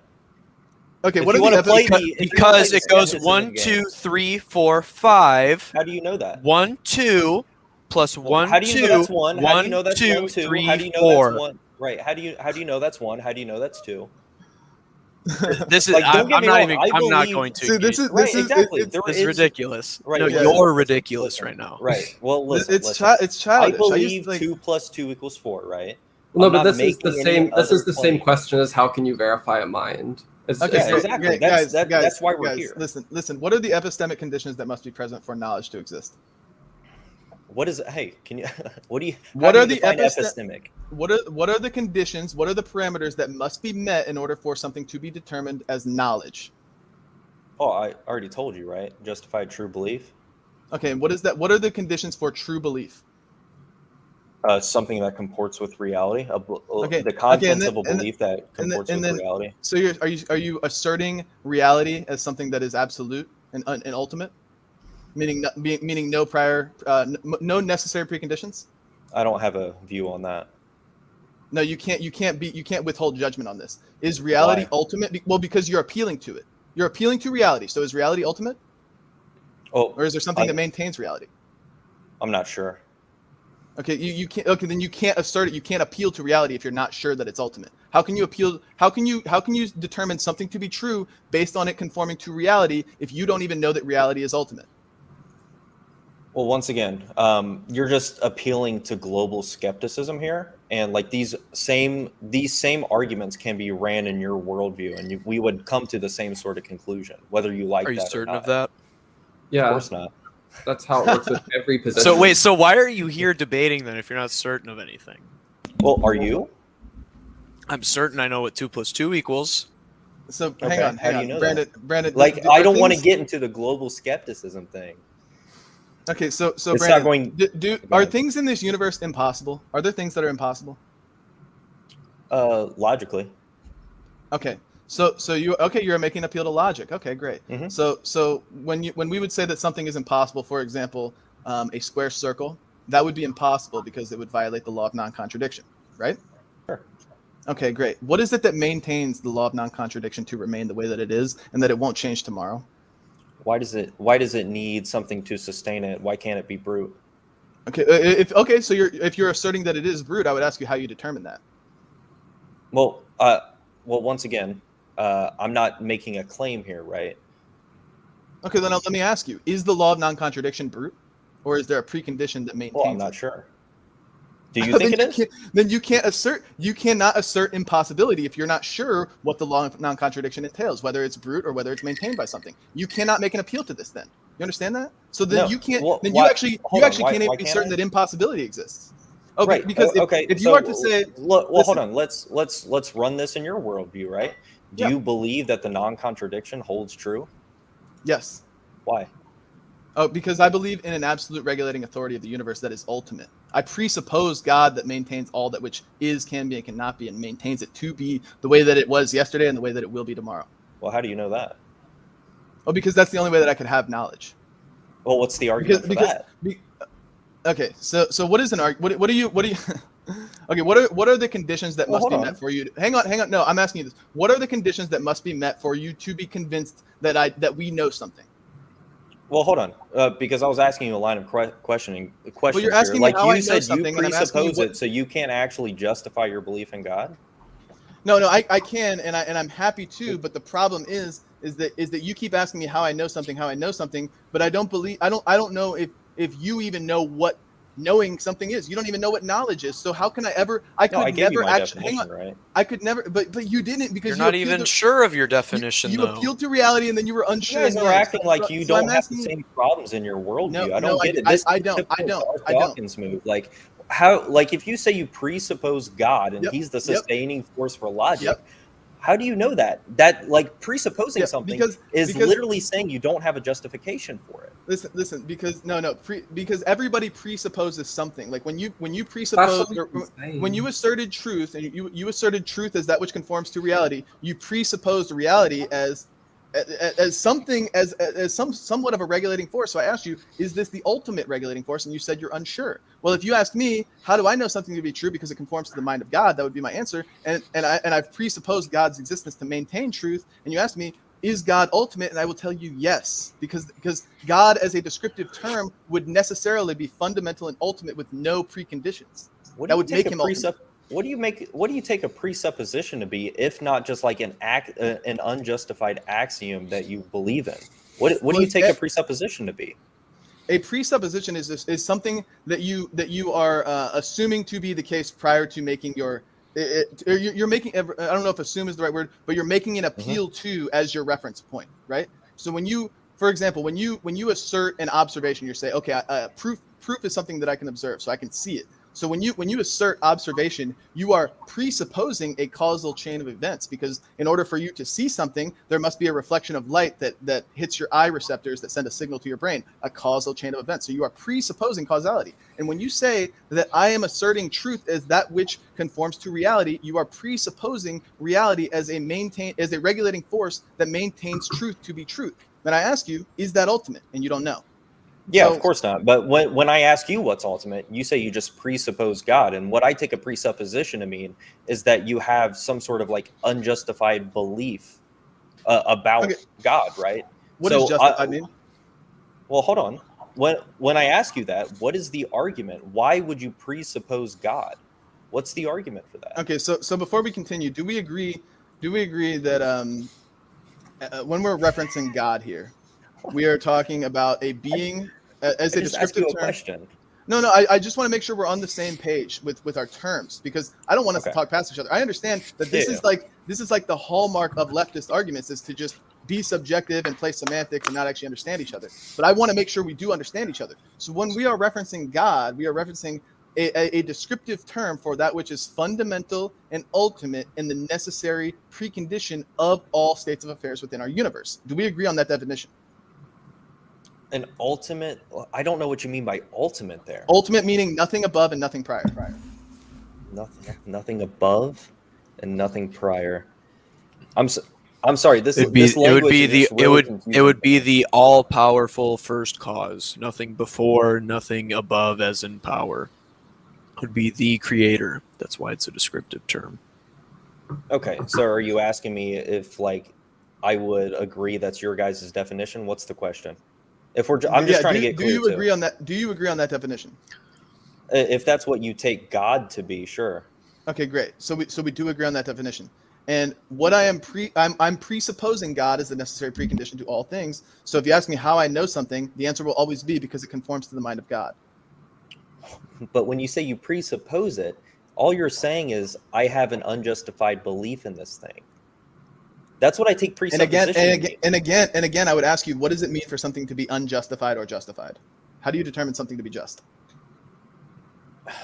Well, when I ask you for an argument, okay. So what I take justification to be is like some sort of reason to believe something, right? So that's why I ask, like, when you say you presuppose it, why would you presuppose God instead of just logic itself? Because I'm assuming that you think like logic comports with the mind of God, but God doesn't really have a reason for his existence, or there's no really reason for logic. It just happens to be in the mind of God. So it sounds like God is just an extra step there. Okay, but logic, if you're presupposing logic as your appeal, then you are presupposing logic as ultimate. Are you doing that? Wait, I'm sorry, say it again. If you are presupposing logic? If you're presupposing logic as your appeal to what is correct, and you're saying nothing is beyond that, are you presupposing then that logic is ultimate? When you say, oh my God. So when you say this is why I didn't want to get here. I didn't want to have a God debate. I wanted you guys to defend your position on killing babies. Yeah, and I wanted to hear your position on what's wrong with aborting a baby before it's sentient. Which, I mean, we haven't heard either argument. Well, originally we also asked you guys what the significance of sentience was, since we have a concrete line of conception, and you already admitted at the very beginning of the debate you don't even know when sentience starts. We asked, okay, well, so then why does sentience take precedence? And we never even got into your argument. All you guys did was just dig, and now it's a God debate. Well, can I ask, because we've had a lot of these debates and they kind of just go into this same circle, and a lot of it is, we do the hypotheticals and how far are you going to push. Remember what I said in my opening statement? No, I know. But what I'm saying is, like, I'd be true. interested to see how far those hypotheticals could go on the mother. So, like, if you have an addict and this person is like completely hooked on drugs and alcohol, would you institutionalize that mother until she gives birth to make sure she doesn't consume any drugs or alcohol? Like, how far would you put the mother? don't No, know. because then why wouldn't we institutionalize every pregnant woman to make sure they don't ever start doing drugs or Yeah. alcohol? Well, I mean, I she's don't the think- host in this scenario for Yeah, the. I don't think we would advocate to institutionalize her, but if a woman gets pregnant and then she like is an alcoholic or a drug addict and that results in her baby's death, I think there should be ramifications for that. Absolutely. But I was gonna say, I forgot what I was gonna say. I'm just Continue on. Yeah, I wouldn't have a view on Brittany's question. That like BNC kind of made a good point there. Like that just sounds weird. But I wanted to ask you guys. So like, would you guys agree that at some point sentience does begin? I think it does, but I think it's entirely undefinable, which is why you couldn't actually formulate an argument based on it. But again, what precisely does sentience mean again? Well, I think you could be sure of when sentience begins once you can interact with the human. Well, hold on. That's okay. Otherwise, how would you be sure of it? Well, I wanted to run like a line of questioning, right? So, like, if you agree that sentience starts at some point, I don't know why you guys keep bringing up the like red herring you're dragging across the screen here of like, well, we can't define. Well, we can't define exactly where it begins because, like, if that's where it starts, right? That's the time where I would grant it moral consideration. Yeah, but we don't even know what that time is because you give such a broad gray area. Let me give you an illustration. This might be a little choppy because I've never actually done an illustration like this. But let's say like I wanted to ban a certain type of people from my country, and let's say I was the lawmaker on this, or I'm proposing an argument, and I say I want to ban a certain type of people from my country, and it's only if they are they are mixed with a certain type of race that I don't like or whatever. And you ask me precisely, let's say it's anybody who's mixed between like Hispanic and Asian to some degree that I don't like, and then you ask me, okay, so what specific degree do we need to do they need to be mixed with these ethnicities before you wouldn't allow them? And I say I don't know. Then you would say you would probably just say, hey dude, that's fucked up. How about you don't discriminate people based on their ethnicity? But you would also say, even if we are to humor that you're not even able to define what ethnicities you do and don't like, or what mix of ethnicities you do and don't like. Therefore, you couldn't actually formulate an argument, any sort of coherent argument, and you definitely could not institute law based on that, right? Well, obviously, I would disagree with. I'm sorry, Amdir. I know I'm talking a lot, bro. But like, I would agree with like. Well, I wouldn't agree with like people actually trying to do that, right?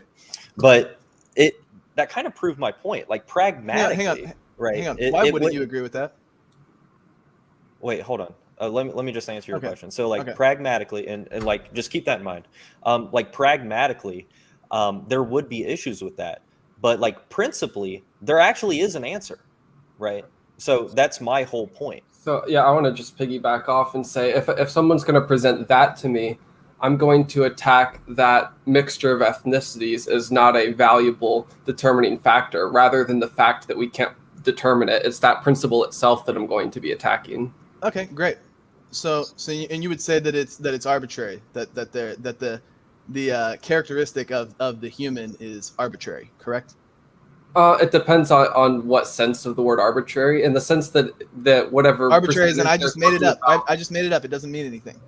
the word arbitrary doesn't mean anything. No. No. Arbitrary means I just made it up. It means it's just whatever I feel It's like. my opinion. Yeah. It's personal whim. If you mean the way that they went about coming up with it is arbitrary, sure. If you mean that principle itself is arbitrary, I would say no. Right, yeah, but the way that you came about coming up with it is arbitrary, and the fact that you can't actually define what it is would make it arbitrary as well. But then, and if you're going to apply that critique to what I just proposed, I'm going to apply the exact same critique to sentience. Okay. Sentience is something that we can know, though. Like, Oh, and how do No, you we know? can't. You just How do told you us know? at the beginning of the debate we can't. Know. Okay, so And you hold both on, agreed.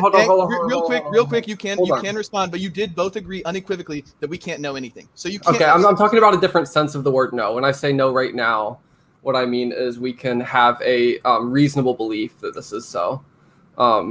Or what Brandon's definition of no was that he gave earlier, like a justified belief. We can assume that we are sentient. That these other humans have similar brain structure as us and display the same behavior as us, so they're probably sentient as well. So would you apply that to like other things? Like when you say like we have like a reasonable assumption that we could know, even though it's not like certain or concrete. Like let's say like when I was talking about like death row earlier, and we're going to convict someone, or let's say like to Zen example, we're going to kick someone out. Like let's say that I said Swedish people, we have a reasonable assumption that they're going to the top of every hierarchy, controlling the monetary supply, and therefore we need to get them out of our country because we don't want them doing these things. Well, how do you know that? And it's like, well, it's pretty reasonable. Here's a couple of anecdotes, and based on my whims, would that also apply then? So yeah, this is actually how like the criminal justice thing works. Like if somebody's on death row and they say we committed a crime, does the judge actually know beyond there's not even a point Yeah, you almost said it. Come on, say Come it. on, finish the Say sentence, it. bro. Say what? Say it. Beyond a what? Beyond a what? Beyond a reasonable doubt. And that's what I'm going with too, that beyond a reasonable doubt, we can probably say that other beings have sentience without a reasonable doubt. I'm just not saying we can know for 100% sure. Similarly to the criminal justice. Hang on a minute. It's not just belief beyond reasonable doubt in the justice system. It is proof beyond a reasonable doubt. But my point is that you can't know. The judge does not know. Okay. The jury does not know. Okay, but they great. have evidence. You because you said you can't know anything, but you did say like 3 minutes ago. You guys can rewind the video if you want. Can I be clear about that? He said that we can know when sentience begins. You did say that, but now you're contradicting yourself. Well, just to be clear about the whole like we. I just want to point out that's not what I said, and then go ahead, Brandon. I didn't say that we can know right now when sentience begins. I can say we know if something that we interact with has sentience. Well, 2 points. I just want to be clear. I didn't say like we couldn't know anything. That'd be a claim on my part, right? I would just say something like I'm not convinced that we can know anything. Do you know that you're not convinced? What like? Did you hear what I just said? I just said I'm not convinced. Right? Do you know that you're not convinced? You made a claim there. Well, if you take what I just said, what do you think my answer to that would be? I think it would send us down a spiral of you can't know anything, and you can't know that you can't know that you can't know. Now, Andrew, I want to explore this, Andrew. And I don't know how you solve that either. How can we? How precisely can we determine, Andrew? How precisely can we determine that another human has sentience? Well, I would say that when we if you want to go from like a medical or biological perspective, that we've observed certain correlates with consciousness, where when they don't exist, a being does not exhibit any behaviors consistent with consciousness, then we can say before any of those correlates exist that we have a reasonable reason to believe that consciousness does not exist. A reasonable reason. A reasonable reason. Yeah. Can we run like you guys keep attacking our like epistemology? Do you care if we do the same to you? I mean, you could try. Like what you did like the beginning of the whole debate. Yeah, right. But because like you guys are throwing this out as if it's a criticism just against our view, but it's really not. We still don't know why sentience is so important to you. So I just want to know. I just want to know something. Like so, my psychology. So listen, guys, we are all in agreement, unequivocally and unmistakably, that the scientific consensus. We all like science here. We are all in agreement that the scientific consensus is that human life begins at conception, and that is precisely when BNC and I draw our line, and therefore we oppose all abortions, because anything past conception would be an abortion and would be killing an innocent human being. Before we continue on with you guys attacking our worldview, and I'm happy to go there, I just want to know, can we define sentience? Can we define, like, unmistakably when sentience begins, and what are the conditions that must be met? Why is that relevant to this debate? I feel like we've been through this 100 times. It's just like Amdir, I'm sure you've read more than me on this, but I just feel like it's not relevant. Like if you agree at some point sentience begins, even if we can't give you like the exact moment, right? That is when the moral consideration starts. Okay, so would you count like at a fertility clinic viable human embryos? Is that something you would count as a human life? Or is that for me or for them? It's for them. Okay. Human embryo, meaning like a fertilized egg? Yeah, at fertility. Then yeah, that would be So a if human you life. had like 1,000 of these viable human embryos, and then there was a child, Save the embryos. you would save. You Yep. would let the child die and save the Save the embryos. Yep. If there's 1,000 embryos, even if there's only 2 embryos, save the embryos. Okay. Because when we're talking, if we are to agree, and if this is a good faith critique that you're proposing here, if we are to agree that these are both human lives and you can't delineate value between a human life by any non-arbitrary means, then quantity of the lives is what would take precedence here. How come you can engage with this reductio and bite the bullet, but you couldn't do it with mine? Well, because bullet yours are you was biting? like I'm not biting a bullet. I'm saying save more humans. That's all I'm saying. I'm saying I don't distinguish value between humans based on their stage of development, because that's a slippery slope. And if anybody, I mean, you guys have been trying to do that this whole time, and it's been shown to be like arbitrary and undefinable the whole time. So therefore, you just can't do it. The only way to be consistent is to say, if it's a human, save it, and and if you can save more humans than in another scenario where you would save less humans, then save more humans. It's very simple. I don't get it. You said like sentience does begin at some point, and if that's like, but it's our undefinable. Argument, it's undefinable. What do you mean by undefinable? It doesn't matter. That's irrelevant. I don't know why What this I mean- keeps being brought Because up. your Like- hingement is whether we can kill them or not based on whether they're sentient or not. If we don't know when they're sentient, to be consistent, we cannot kill them then. But Right, we can't even so get to the what point is- where we're So then having we that shouldn't have conversation. abortions. Thank No, you. we can't even get to the point where we can Missed the have that point. conversation until we can hash out whether or not it is a morally relevant factor. So But you guys haven't told us why it's a morally relevant factor. Well, I did tell you Amdir, because Amdir, I told Amdir. you too, right? Amdir, is a sleeping person sentient? is a sleeping person sentient. I would say that a sleeping person had prior sentience and will have future sentience. I should have said this in the opening, but that's Sure. the complete. Okay, I got that. So a person in a coma also had prior sentience, right? What about a baby that was born in a coma? Yeah, I'm familiar with this one too. A baby that was born in a coma. If it had prior sentience, then we would still value it. If it had achieved sentience in the wound, hypothetically, in a world where there is some medical condition where you did not achieve sentience in the womb and were immediately in a coma upon having all of your brain fibers attached to each other and were born in a coma, then yes, you can kill it. Okay, so just to be clear, if a baby was born in a comatose state and you could never verify prior sentience, it would be okay to kill, correct? If there was no prior sentience, yes. Yeah, you couldn't. Well, when I say no prior sentience, I mean you couldn't verify prior sentience, even though there could be, but you don't know. You couldn't verify it, so therefore it's okay to kill, correct? I'm saying that if there was no prior sentience, then yes. No prior verifiable sentience. If we're going, I would always err on the side of assuming that there was. Right, we're talking about practicality rather than at this point. At what point would you err on abortions? At what Wait, point what? would you err on the side of at what point do you start erring on the side of there is sentience, and how did you determine that? Like we can even just start it. If there's not a brain, then we can be pretty sure. Like I would say, very reasonably sure that there's not sentience. Like we can even just start there for the purposes of this conversation. Why not a day after the brain? Yeah, because Can we there's be certain- reasonably sure that sentience hasn't started if the brain's only been there for one day? That Now it we're already doing now the can thing where we develop? have to find a day and minute and second and time again.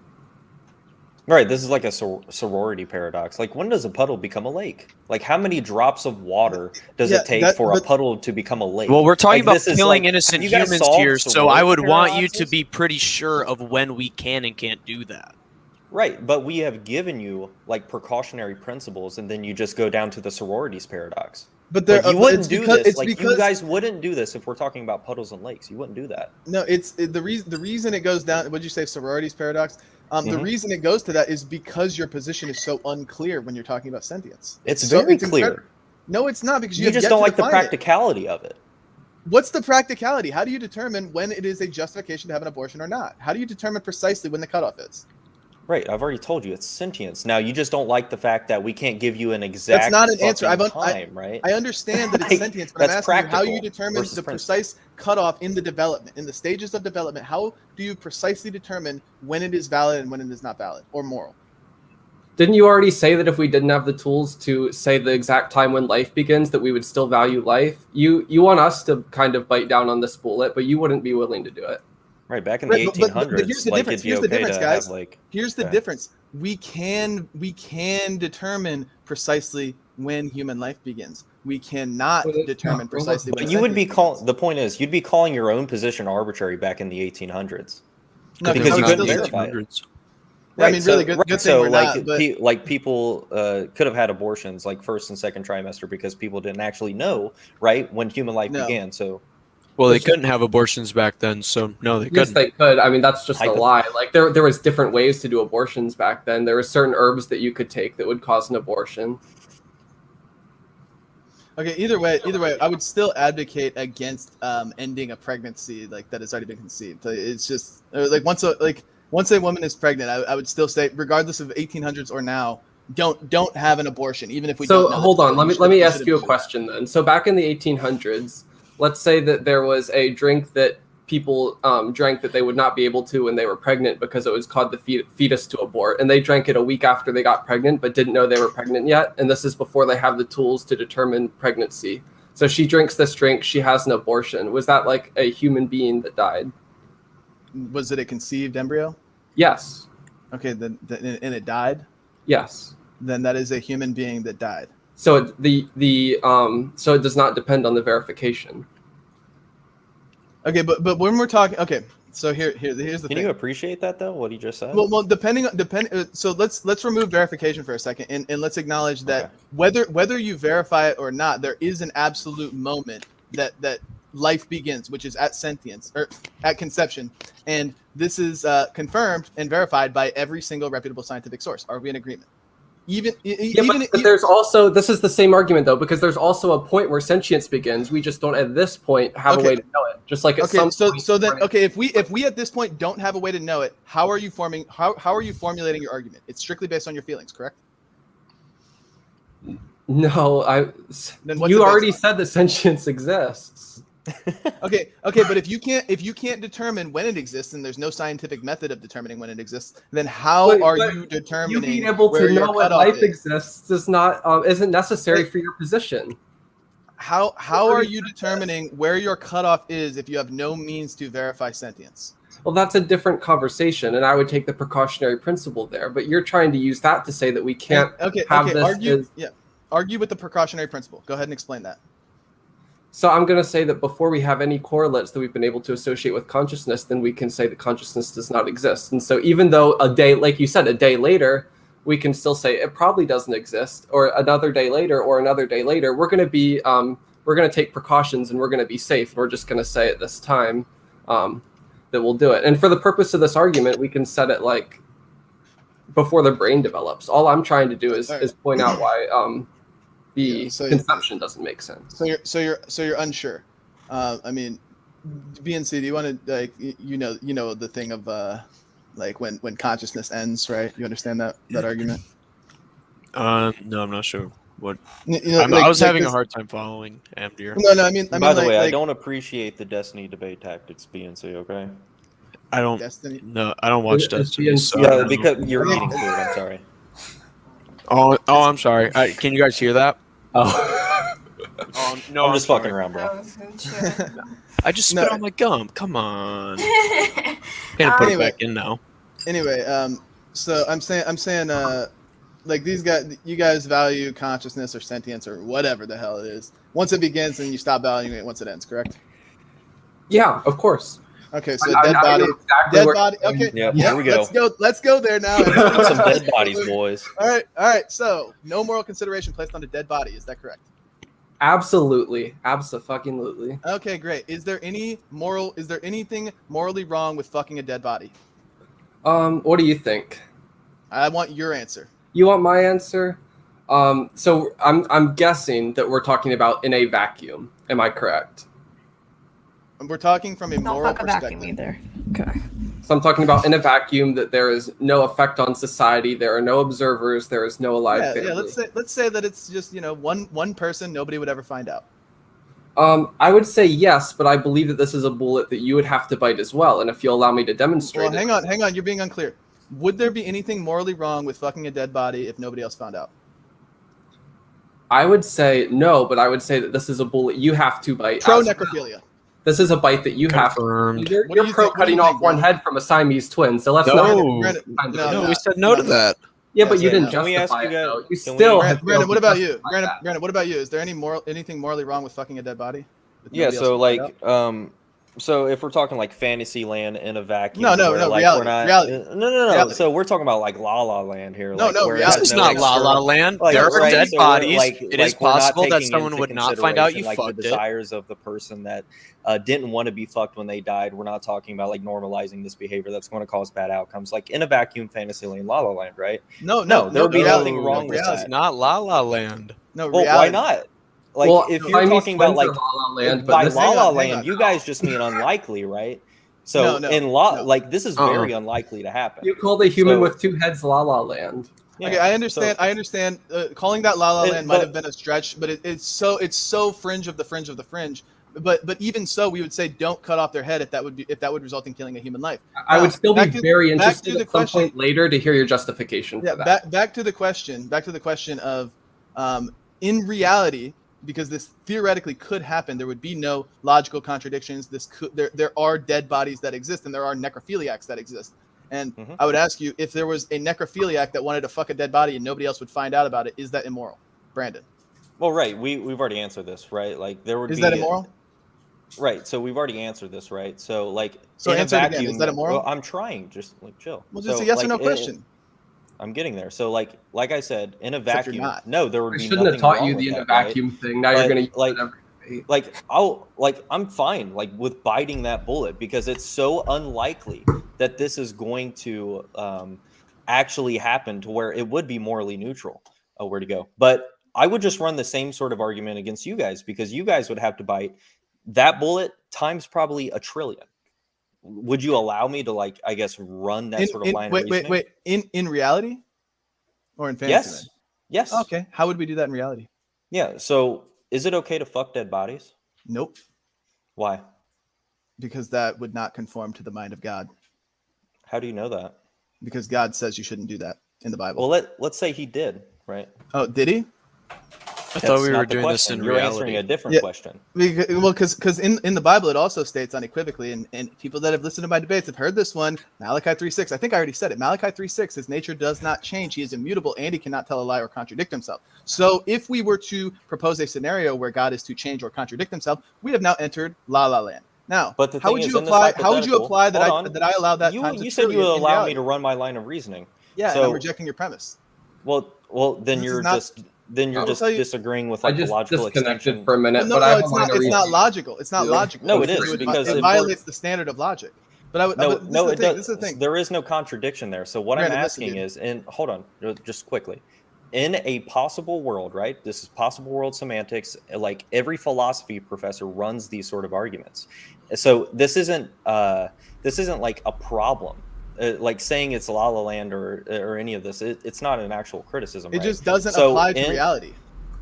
Well, I would just ask how you know that. But if God said you have to fuck your children's dead bodies, right? That would make it moral. Is that correct? In Fantasyland, yeah. Okay. Granted. So why are you acting like we have to bite a bullet? Because No, because you I- admitted to necrophilia in reality. Yeah, and I Right. did not- And this is in reality. Well, no, we No, didn't this, talk no, about this is no, not no, in Not reality. in a No, it's vacuum. not. It's Those in don't fantasy, exist and in I just said that. reality. Okay, so Brandon, listen, Fantasy dude. land. Brandon, are you doing an internal critique right now, or are you launching an attack? Which one is it? What's the I guess So- Yeah, difference? in order what do you mean by attack? in order to do an internal critique, you must Mhm. adopt the parameters of my worldview, right? So are you adopting the parameters of my worldview that God is immutable, being unchanging, and the standard for what is moral, for what is true, and that he cannot contradict himself? Are you adopting all of those parameters? Yes. Yes. Okay. So in the Bible it states unequivocally that you should not defile a corpse, that you should not be lustful, that you should honor the dead, that you should treat others as you would want to be treated, right? So there's all types of ways you can establish that God would not be okay with So wait, Zen. hang on. There's all types of ways you can establish that God says don't do necrophilia or don't molest babies, don't stumble children, don't corrupt children. It says all types of things like this. And it also says that God is immutable and unchanging in Malachi 3:6. So if you are proposing an internal critique, it cannot be a contradiction to the nature that God has already proposed, and it cannot be a change to the nature that God has already proposed. So do you mind if I ask a question, Brendan? Once go for it. Okay, cool. Go. So anyway, so what I'm saying is, if you're going to do a critique, it cannot be in a way that would contradict the word of God that has already been proposed. All right. So then, I'm not sure what the conversation is because I got disconnected for a minute. So do you morally place moral value upon corpses? I kind of missed that. Not in the same sense of like you shouldn't kill them, because obviously you can't kill a corpse, but in the sense of like you shouldn't defile it, and you shouldn't have sex with it, and you shouldn't eat it, things like that. But I say the same thing though. I would say that same thing because there's effects of the family and effects on society. No, but we're talking about the corpse itself. I'm not referencing society. I'm simply referencing morality, right? I have a question to the lefties actually. Would you guys agree that abortion is morally wrong? Are you? I do think most abortions are actually immoral. Okay. I think that any time that there was a consciousness there, then a moral wrong was committed. Right. So, I mean, I think the argument is more about just the legality. No, we're having argument over. Well, I mean, I'm saying the pro-choice, pro-life is it? I mean, if you agree that it's morally wrong, because I think what they're doing is arguing whether the morality, basically. I think we're trying to argue the morality as well. Yeah, it's just like there's this very small time frame where we disagree. But like when it comes to the legality, I actually don't have a fully fleshed out view on that. Yeah, I'm just interested in the moral debate primarily. Anyways, I did have another question for Zen. I want to know what's the characteristic of the corpse that would give it moral consideration in your eyes, or some sort of moral consideration, maybe not the same as human. Yeah, that it was a man created in the image of God. So what do you mean when you say image of God? Because it almost sounds like to me you're talking about like the human shape, and I don't think that was what you would actually mean. Created by God. In his own image, created by God. Well, I mean, but we don't get rocks. Would rocks be created by God in your view? Like we don't give moral consideration to them. I need something more than that. Hey, I said in his own image. Well, in his own image. What does that mean, though? Oh, you can't actually picture what God looks like. No, that's. We would have to know what his image is to describe that. All it states is that he created man in his image. So you're giving the corpses some sort of consideration based off of this characteristic that you can't define, and then you're criticizing us for not being able to define sentience or whatever. Well, but it states unequivocally that man was created in the image of God, and it does not say that rocks were created in the image of God. In fact, it says that man was granted dominion all over the plants and the animals on earth and everything else on earth, really. So that would include rocks. But how do you know, like, an alive person with a soul isn't the image of God, and that it's no longer the image of God after death? Like, do you have a way of knowing? Wait, say that again. That wouldn't. Image is like it would infer like physical characteristics. So it is looking like a human. That is what it is, because that's what I asked first of all. You might be able to infer that because that's how we use when describing the image of something. But it could, maybe it could be like the actions, but we have no way, again, of knowing because we don't have a reference to what honestly, God is. BNC, remember what I've said prior to like this starting is we got to be careful when they start trying to critique like scripture and make sure that they're doing honest and good faith internal critiques rather than just launching bad faith attacks. Right now, they are launching bad faith attacks. I'm not launching a bad faith attack here. Yes, we had already said that we don't know because we have no reference to God, so we don't know what He means by "in the image of." And you guys also don't believe in it anyway, so it's just a bad faith attack. You're not willing to adopt the parameters. Even if we did, you guys aren't sure of anything, so it wouldn't even fucking matter. But this is like the same type of argument you've been using the whole time. How are you extending moral consideration based off something you can't even define? Oh wait, we can't define what life is? No, you can't define what the image of God is. No. We don't need a reason. It's because God said.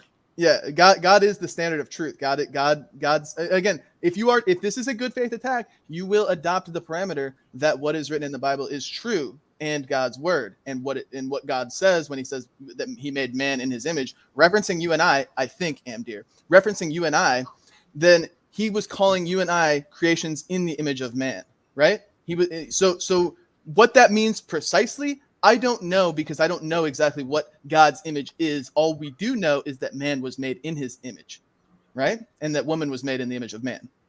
Right? Are we all in agreement here? Right. Or are you launching an attack? What's going on here is like you're taking this and applying it to dead people as well. When like every theological definition that I've ever heard of is referring to like the moral, intellectual, and spiritual nature of man, which isn't something that exists upon death. Yeah, but again, we can't be sure of that. Well, I guess if you don't know what God's image is, right, you can't actually know if you value corpses or not. No, I can, because How can you apply it there if you don't know if it actually applies to corpses? Because it says you shall not defile a corpse. I don't remember the exact scripture, but I know I could find it. But it says very specifically you shouldn't shed the blood of man. You shouldn't defile a corpse after it's already dead. It makes you unclean. And you shouldn't obviously when we're talking about necrophilia, that's just pure lust. There's no other reason to do that, and lust is highly frowned upon in the Bible. What if it's your wife then? What if your wife died and then you do it? Moving on. Then the lust thing doesn't apply. Moving on, bro. Thank you. You guys want to we go got, to Q&A? listen, Andrew, Yeah. we all got, everybody in the audience got that you are both necrophiliacs. We got that, okay? All right, and But yeah. likewise, though, like you can't say that, right? Except like, I'm you not. can't Except we denied it. You openly accepted it. The only difference is that you're being dishonest. That's literally the only difference. Yeah, like you guys. We're put the being bullet on dishonest. fucking dead You guys children. aren't sure of what 2 + 2 is. Yeah. No. What is honest just, mean? No. This is just like you want to What talk does about honest dishonest mean? framing. That's What does what honest that mean? is. What does honest mean? What does dishonest mean? Why are you asking? I mean, you're not able to answering questions with questions. So, because you can't so actually like address your yeah, position. so like you're not able to engage with reductios that I give you and actually give a justification for your answer. You just flee from it and say it doesn't have to do with the abortion. Do you know that I'm doing that? Are you No, sure I'm talking about earlier. So right That now, criticism applies to you too. Why do you keep doing that? right now, what you're doing is because calling me I've bad faith, exposed- and I'm trying to we've point out how you don't even exposed- have any idea. What Guys, you're we've exposed unequivocally the incoherence of your worldview and what it actually entails. Anybody that's watching that knows that 2 + 2 = 4 knows that you guys are psychos. Okay, Right, everybody. and can see it. likewise, right?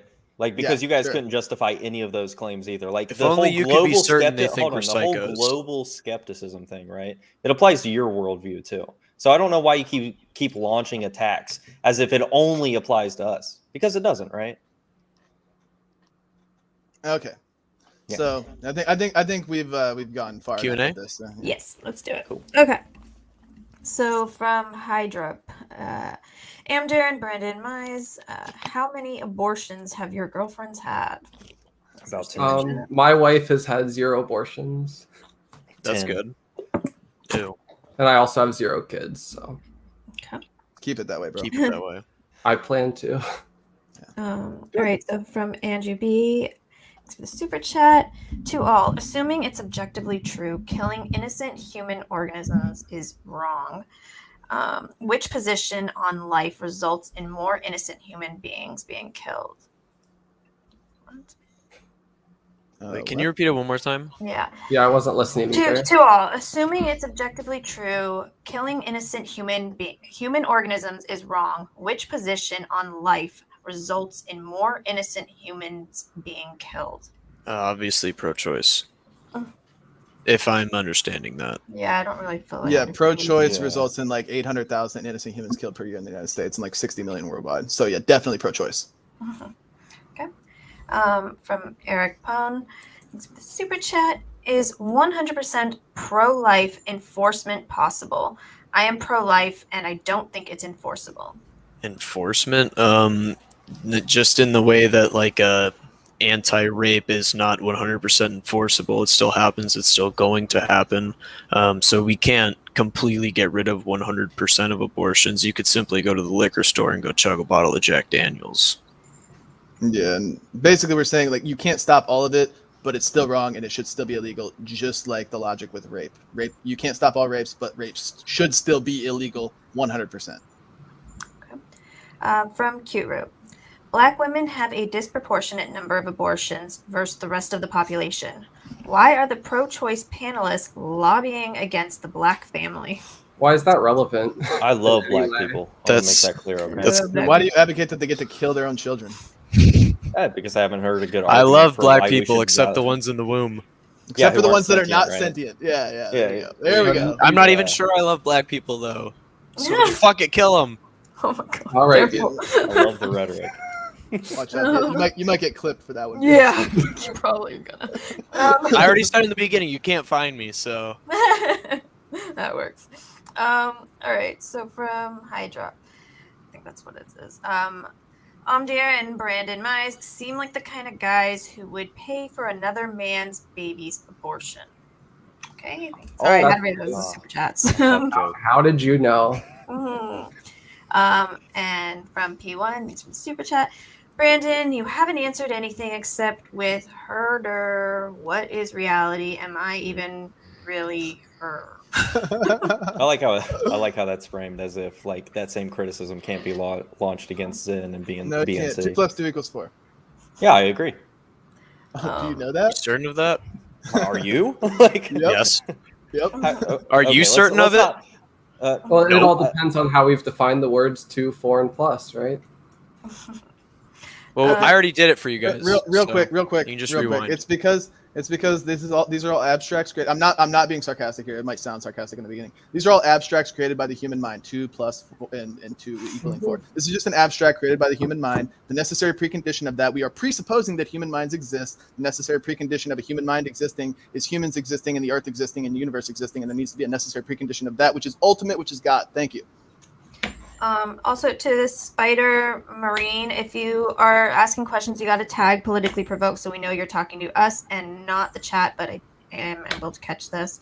All right. So, from Spider Marine. Then, do you agree that if the only thing that is valuable is human life, then under the view of only human life, corpses do not have value? Do you agree? Otherwise, it produces a contradiction. When we're referencing value of a human life, we're in the context of abortion, we're saying the value as in don't kill it. This isn't. It's actually invaluable. You couldn't actually place a value on it, but it's infinitely valuable to the point that you shall not kill it. And then after it dies, the moral consideration is you shall not defile it, and you should honor the dead and not fuck it and eat it. Like these And two. the framing of that question is that if the only thing that is valuable is human life, we never said the only thing valuable is human life. Well, it's if human life is necessary would be what you're saying, right? So if human life is necessary for moral consideration and there's not human life, then there's a contradiction where both human life is necessary and also not necessary, right? Yeah, but there's other things other than human life that has a moral consideration. But if human life is necessary, that contradiction still exists, regardless of there being other things. Okay. So from Fat Slab, if you squeeze a tube of toothpaste tomorrow, will the paste come out tomorrow? If yes, you have to work in the Christian worldview that God controls all things, keeps things regular. What's the argument for that? That's the argument is that if you deny that it's God that maintains that to be a truth, you either have to say I don't know if toothpaste will come out if I squeeze the tube tomorrow, or you have to presuppose something else that maintains all that which is regular to remain regular. But that's not an argument, right? No, I'm placing the burden on you to make an argument. It's either you agree that God regulates everything. Hang on. Listen. It's either you agree that God regulates everything, something else regulates everything, or that it's all random. So you have to pick one of the three. Or you could just not have a view on that and wait for a good argument, right? Yeah. So I'm just if I squeeze a tube of toothpaste tomorrow, I don't know if the toothpaste will come out tomorrow. Like, I agree with that. I don't know why, like, BNC, you keep doing this thing where, like, I would obviously agree You with just that. said that you don't know. Because Right. okay, we're gonna bring on well, let me just read this question, then we're gonna bring on guest. Okay, so from Andrew B.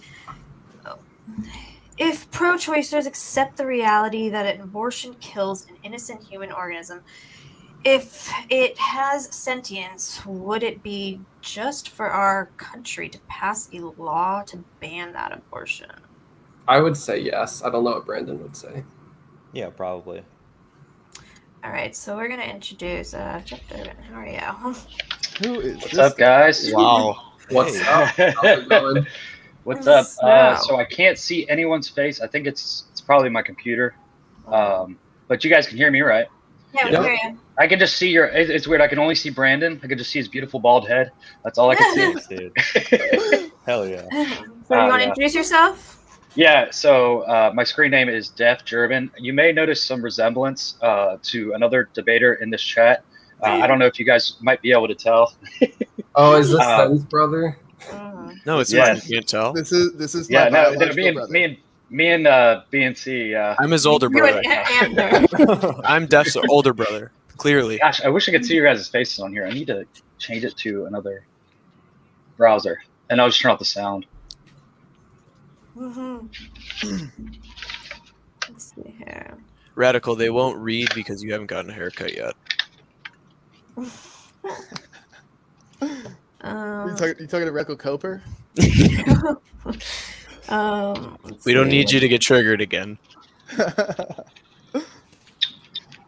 Let me say, Radical Voter said, God came to me and told me it was actually okay for people to get an abortion because some pregnant people don't want to be pregnant. She also said, okay. That's just Radical like Coper. a trigger Zen. Radical Coper. Yeah. Radical Coper. Just Well, for that, I'm not going to answer your question. He's seething No. because I triggered him the last time we talked, so he just has this like vendetta for me. Yeah, no, seriously though, to address that, like whatever you want to call that attack, I would just ask you, if you were here, I would just say, like, how did you determine that God told you that? Like, what was his revelatory nature that Did told he you say that? he came to him in a dream, or she came to him in a dream? Okay, yeah, and then I would ask, like, how do you know that your dream was not just like just a dream? Like, would you take all your dreams serious? You know, you have a dream that you're like a millionaire. Are you now a millionaire? I mean, I don't know. We could bring Radical Coder on. I guess you could ask him. I'd be okay with that or not. I don't care. Big Man says, ask Brandon if he knows that the pro-choice position is right. It depends what you mean by right, because once again, when I'm talking about morality, I'm talking about my desires. If you're talking about something else, I would need you to define what you're talking about. So yes. Okay. And then, Def, you said you're going to come out and come back in? Yeah, that's right. Just give me one right. sec. All right, no problem. We'll just keep going through these. From Ryan B. Zen, truly impressive debating today. Thank you. You've had these lefties in class, and no matter how simple you break it down, it's still over their head. LMAO. I feel so owned right now. No, you guys don't even believe it. From Eric Pone. Does the ethics of pro-life end at birth? What? Does the ethics of pro-life end at birth? They're basically asking if you're still going to be pro-life. Well, the issue is that you can't have an abortion post-birth. So in regards to discussing abortion purely, yes, it necessitates that it ends at birth. But in terms of like valuing a human life, no. Yeah, basically the ethics we're presenting is that you shouldn't kill an innocent human, especially at the whim of your own convenience, at any point prior to birth or after birth. So I actually kind of have a question for you. Yeah. So what point does valuing a human end? If it doesn't end at death, like, when does it end? What do you mean valuing a human? Well, in terms of what I'm asking is, do bones have moral? Yeah, in terms of should we kill it or not, then that has to end at death, because you can't kill something that's already dead. So, but then in terms of like again defiling a corpse, that would never end. You should never defile a corpse. So I'm asking, I would assume. Do not take a skeleton's pelvis and stick your penis through it. Well, yeah. Or like turning a skull into a flower pot would be immoral, for example. Or... I would disavow that. Yeah, like a legit human skull. That sounds very pagan. What about like building some buildings over top a burial site or something? Also immoral. I don't know if that would be defiling it. Yeah, I don't know. I mean, if you had an argument for why it would, I'm guessing you would be probably destroying some of them in the process of readying the ground and all that. I mean, sure, if you're destroying it, then yeah, that'd be defiling it. So I was just curious. I don't know. I don't know. I think I don't have like a strong position on that. You should respect the corpse and the graveyards and wherever the burial sites to the extent of your abilities. But I don't know for sure like what would be crossing the line there. I don't know. So, but luckily we're not advocating to do that or not do that. We're just saying don't kill innocent humans. I'm just wondering because, like, at some point, all of it is going for most skeletons. At some point, all of it returns to the earth. So presumably, there is some point where you no longer value it as a human. Yeah, I don't know precisely when that would be. Well, so like, if you're talking about like a full decomposition, whether it's so when you say like fully return to the earth, all the particles and stuff would be gone. Like some Lion King shit with the circle of life. I think that would be when it would no longer be a corpse. Otherwise, you would say like the dirt is actually part Abraham Lincoln. So. Or like I'm drinking George Washington's piss. Well, I'm just wondering if like all of the earth, all the dirt is a corpse or not, kind of. I mean, no, it is not a corpse. Okay. Hey, it's Radical Coper. Hey. You did get a haircut. Radical, you're muted. Pull the Brittany. Radical Coper in the building. What's up? Yep. So why do you guys want to criminalize teenage girls getting abortions again? Because it's killing innocent human beings. So yeah. So like, what's your Okay. So how do you like enforce this? Jail. Yeah. You put like anyone who like seeks an abortion would be thrown in jail. Anybody who gets an abortion. Anybody? Why? So just seeking one isn't bad enough. So like attempted murder is usually like considered a crime, right? Well, then actually, yeah, I think you're onto something. Yeah. Okay, cool. So you're gonna throw anyone who seeks an abortion. So what if someone accidentally has Hold on. So there's been sort of a cultural poisoning that's going on as far as promoting abortion in the media and the culture. And so let's say you get converted to not have an abortion before you go in. I don't think that's punishable by law. I think that's ridiculous. I mean, I think the act of planning and attempting a true actual murder, like having a plot to go in and actually stab someone, and then just failing that plot, I think actually would be attempted murder. But having a change of heart, right? You out of killing someone, isn't that kind of the same thing? Well, to Dev's point, there's a huge burden of proof that you would now need to place to show that you were attempting to kill someone or attempting to get an abortion. If you had a change of heart 5 seconds before the guy went under the abortionist went and started the procedure, then I don't see how you could possibly say that that's criminally makes you liable. Okay, interesting. But jail anybody who gets an abortion. Don't forget it. And don't mistake it. Yeah. Yeah, I disagree. I don't think we should throw anyone in jail for seeking an abortion. Seems kind of lame. We got that. That's a sound argument, bro. I don't think I have a rebuttal. That's fucking lame. Sounds lame. Yeah, I know. No, hang on. You do have a rebuttal. You have God, right? God told you. Yeah. And because you don't, then you can't know anything. Congratulations. I know. Dude. I think jailing rapists sounds lame. No, we should definitely jail rapists, dude. I don't. That's fucking lame, bro. I don't like that. Oh, wow, that's weird, dude. Why are you pro rape? That's fucked up, man. BTFO'd. Why are you pro killing? Damn, dude. That's really weird. We should read this question, right? Yeah. These guys are being really weird with the pro rape shit. Brian B. What do Brandon and Amder think of mandatory COVID vaccines? You want to go first? Sure. I'm for it, but that's a completely different conversation than this one. Yeah, I don't really have a position. I lean towards actually no, because I can see just like terrible consequences and people like just like fucking shit up because they're being forced to get a vaccine. But I don't have a strong position on that. I don't know. Yeah, I agree. Okay. Jesus Christ, my computer's spazzing out. All right, so let's see here. What else do we have that I can pull up? I'll be.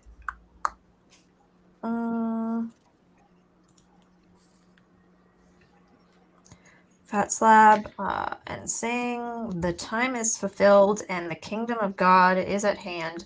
Repent ye and believe the gospel. Okay. Amen. I'm now a Darth Dawkins minion. I prefer Harry Potter personally. All right, let's see here. Love Vampire, are you ever going to bring actual pro-choicers on instead of just pro-aborts? Would Zen and BNC be willing to debate a true? I personally challenge La Vampire Genrai to an abortion debate unpolitically provoked. Right after we will debate the Swedes. They are one and the same. So since we're like characterizing positions, right? You guys are kind of like pro-birth, not technically pro-life, right? No. we're pro not. I mean, you guys are pro-life. anti like welfare and stuff, right? No, I'm We're not pro- pro-birth because I give the We're not- exception when a woman's life is in danger. But Oh, really? That's we're interesting. pro. So wait, what? pro Hang on, not- wait, hang on, Zen. You've been here. Let me talk, man. I just got here. So Let him cook, dude. how much of a risk does there have to be for the woman to deem that it's a risk to her life? Hey, Like, Coper, I would place that Coper. on the doctor. I hey, have Zen, no shut up! We've I'm asking already BNC. I didn't established ask you, man. I didn't ask you. I know you we might already be talked- confused, but No, is your name talked about BNC? this. We already talked about Is this your last name time you BNC? came on. I already answered it, dude. I'd put it to the doctor. I'm no medical expert. I don't know when the Well, line of life the and answer is death there's always a risk, right? Yeah, and there's always a risk that when I walk outside my door, somebody will be standing right out there and I think shoot you have them. every I still right to walk sit inside You're really outside. having deja vu. You have that Coper, right. Coper, settle down. Yeah, Coper, we settle gotta let down. him answer too. Yeah, so Restart, BNC. Okay, He well- didn't hear you. He didn't hear you. I have no like knowledge of like when in a pregnancy what constitutes when your life is seriously at risk. Just like anything, I could walk outside my door, somebody could be standing there and shooting me. I still go outside. I still don't think that just because something could happen or a swarm of bees could enter my house, that means that I should never leave the house. Stuff like that. Right. Why so did you launch this criticism against us? I don't get it. If you can't give us an exact point, right? Why did you throw this attack at us when it comes to sentience? Well, Here, the exact I'll come point is if there is a moment where the doctor, who we assume to be knowledgeable, hey Coper, you might actually remember this because I'm going to word it the exact same way. If there comes a point where the doctor comes to you, who we assume to be knowledgeable, and says, hey, if we continue even for another moment, even if we continue even another minute, whatever, then you are going to die. You have severe internal bleeding, your organs are shifting, the baby is sideways and it's ripping your uterus, whatever it may be. Then and the doctor again, who we assume to be knowledgeable, says that you are literally at risk of death. That is when we say it's up to the mother if she wants to continue or not. But so what if someone was like, fortunately, okay. hang on. Fortunately, I just want to cap it off. Fortunately for all of us, the pregnancy mortality rate in America is 17 per 100,000, which is lower than the mortality rate of driving cars. Okay, this is literally one of the most rare causes of death in America that we know of. So it's honestly a red herring. Right. It's a red herring because you know So, that you. well, what you about support all other abortions? You support all other abortions, Right, I Cody, do. and you know it. So don't argue on the fringe. And- argue and it wouldn't argue even- the majority of your position. Argue the And it's not Right, even so- abortion. You would just deliver the baby. You wouldn't even abort it. You would just deliver it and see if it lives. I mean, even if it's only been 4 months, you still Right, give 'cause it a pro-birth. chance. We're pro-birth and we're pro-life. It's We can be both. pro-life. Well, it's It's just pro, pro-birth. it's pro don't end the life of an innocent human. Pro-life. But you're required, so you're mandating that women have to make sure that they change their habits to the point where they keep the fetus inside of them alive, right? So you are actually pro-birth because you want to make sure that it survives up until that point, and then after that, you don't really give a shit about it. In fact, you said that it's more important. we think women. Go on, sorry. Straw man, because after that, I still say don't kill it. Well, but if you just Pro-life. let it die, it's fine. No, you shouldn't let it die either. A parent does I have an agree. obligation to take care of their children. Our Absolutely. side is for saying you adoption. should take some responsibility for your actions. Yeah, we know you're not familiar with So that. this you're kind of getting to my point. So basically, your position is not like it's not about like the abortion stuff. It's really about you don't want women to have sex, right? Ideally. Straw man. It's not a strong man. I'm kidding. It's the end. No, this is your point, right? Zen agrees. Zen, you agree, right? Yeah, You just that- don't want that you don't might- think women should have sex. That might be No, your I don't- position there. That was a joke. You are so triggered you don't understand Okay. it. Yeah, I'm I sorry. was I'm joking. sorry. I'm man. gaslighting. I'm super autistic or I'm something. saying my That's position literally is gaslighting. I disavow like casual sex and unprotected sex and this kind of thing where you're not planning a baby and then you get pregnant and you're like, oh, what the fuck? When that type of situation occurs, I don't want women to then go and kill their innocent human. Their innocent human inside them. Well, in most cases they don't. Okay, but you're advocating that they do in any case. Well, they have the right. Yeah. Yeah, because you are for the mass genocide of innocent humans. So why are you even arguing on the fringe? I mean, you can characterize it however you want. I am for people who are pregnant to have the right to no longer be pregnant if they choose Coper, so. Yeah. Coper, they're called women. I mean, some of them, yeah. No, If all they, of them. identify if as they women, I don't care identify what you that think. way, boy. then, if they identify that way, they're women. All right, from Amen, Allie. dude. From Allie, thanks for the super chat. Pro-lifers, should IVF be illegal because extra zygotes are thrown away? Pro-choicers, Obviously, yes. if Yes. we definitely knew when sentience began, would you ban abortions after then? I think we already said yes. Yeah, this is a yes I don't- across the board. I would not. Yeah, I don't have a very fleshed out view Yeah, on this. Coper is a little bit different. He's like, fuck it, kill them all. Yeah, Coper, because my justification is not about Coper sentience. is pro-abortion. He is pro-kill babies. He's not even pro-choice. Can I correct that since he just characterized me again? Actually, my No. position is I am pro. Yeah, that's fine. I'm pro people who are pregnant, who don't want to be pregnant, having the right to end that process. Yeah, All the way up to birth. whenever they want. For any That's reason? sick. That's sick. Hey, wait, Coper. I mean- I've got a question for you. If a woman got pregnant consensually and she planned to get pregnant with her husband, would you be okay with her at 8.5 months into the to the pregnancy getting an abortion, just because she feels like it and she says, "Never mind, I don't want this," even So though it's before all I answer, so before I answer, I'm going to point out that it's funny that you're complaining about me going on the fringes, and now you're throwing No, out I this just like wanna- insane Not woman even who the wanted to be pregnant for 8.5 months no, instead of wait. I wanna Shut take the you fuck to up. Let me understand. respond. Dude, let me respond, dude. Come on. So you're suddenly didn't have using to this do anything, fringe you just example. came Oh my triggered. god, dude. He's always Are you triggered. done?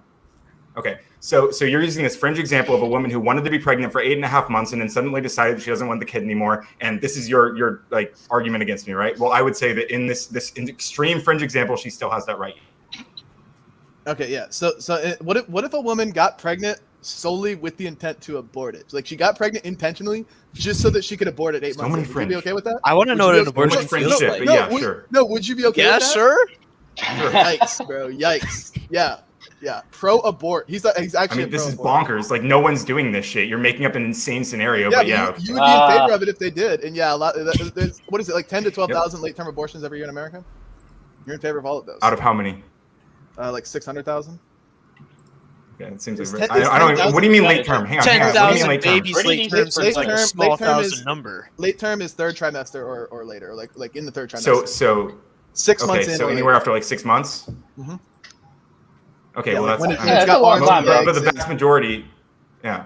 I mean, so okay, so but after. dude, the problem is So why'd you say 8.5 months? You know damn well this is a bad faith argument you're making, because No. when the whole COVID shit was going on and everybody's saying, oh, the vast majority of people that die are elderly and people with comorbidities, and you say, oh, that's still significant, and we say, oh, out of how many people, we've got however many 100,000 deaths, but there's 300 million people in America, and we try to play that as insignificant. For the record, I don't actually do that, but I'm saying I that was was the argument at the time, and I guarantee you didn't go for that, but now you are, so you're just going to be inconsistent across the board. I don't. It's Wait. just- Can you? Okay, Honestly, sorry. go back Finish. to Fat Slabs. Go back to Fat Slabs super chat that you need to repent. You need to repent, my man. You need to. Can you explain the contradiction again? I actually don't understand what you're drawing between the COVID stuff and this. Because when I said late-term abortions, I referenced 10 to 12,000. I think that's the number on average per year in America. And then you said out of how many, to minimize the number. Oh, I was just even though it's curious. even though it's still okay, fine. If you're just curious, then fine. I don't believe you, Yeah. but fine. Okay. Okay, so let's see some of these. From Seamus Crawford. Someone is standing on a ledge. Which is the best harm reduction principle? Taking them off the ledge or addressing the reasons they're standing there? So this is a complete anecdote. I know someone who's a crisis negotiator, and even when they have the opportunity to have SWAT come in, like let's say they're standing on the ledge of their patio, you could have SWAT come in and then like jump down and like push them inside. They don't do that because nothing stops them from going and doing that tomorrow. You want them to make the conscious decision that they don't want to jump and they don't want to kill themselves, so you can end that. You can end any possibility of that ever happening again.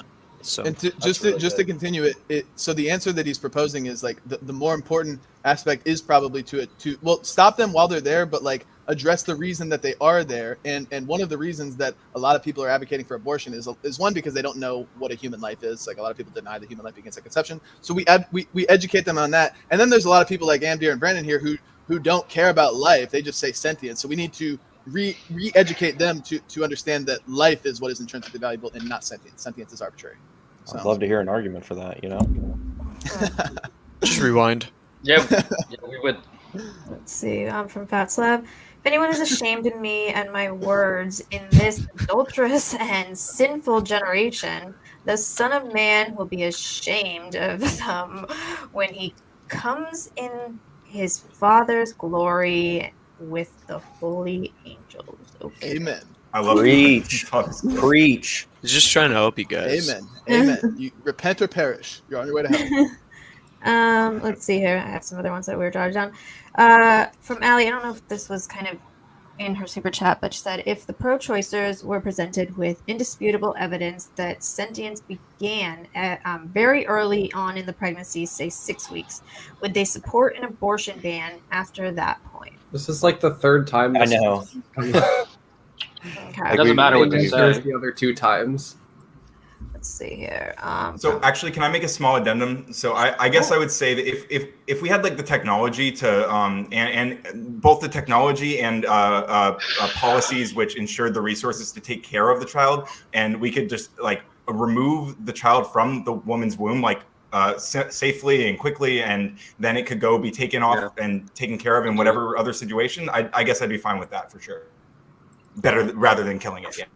But just to clarify, Amdir and Brandon, because you guys don't care about if it's not sentient. If we had that option and we couldn't verify sentience, let's say that it's prior to sentience. Yeah. Hang on, we had the option to either remove it and save it or kill it. You guys would just say coin flip, fuck it, right? Yes. Well, no, we would use the precaution. It's so funny. Why is that? Stop.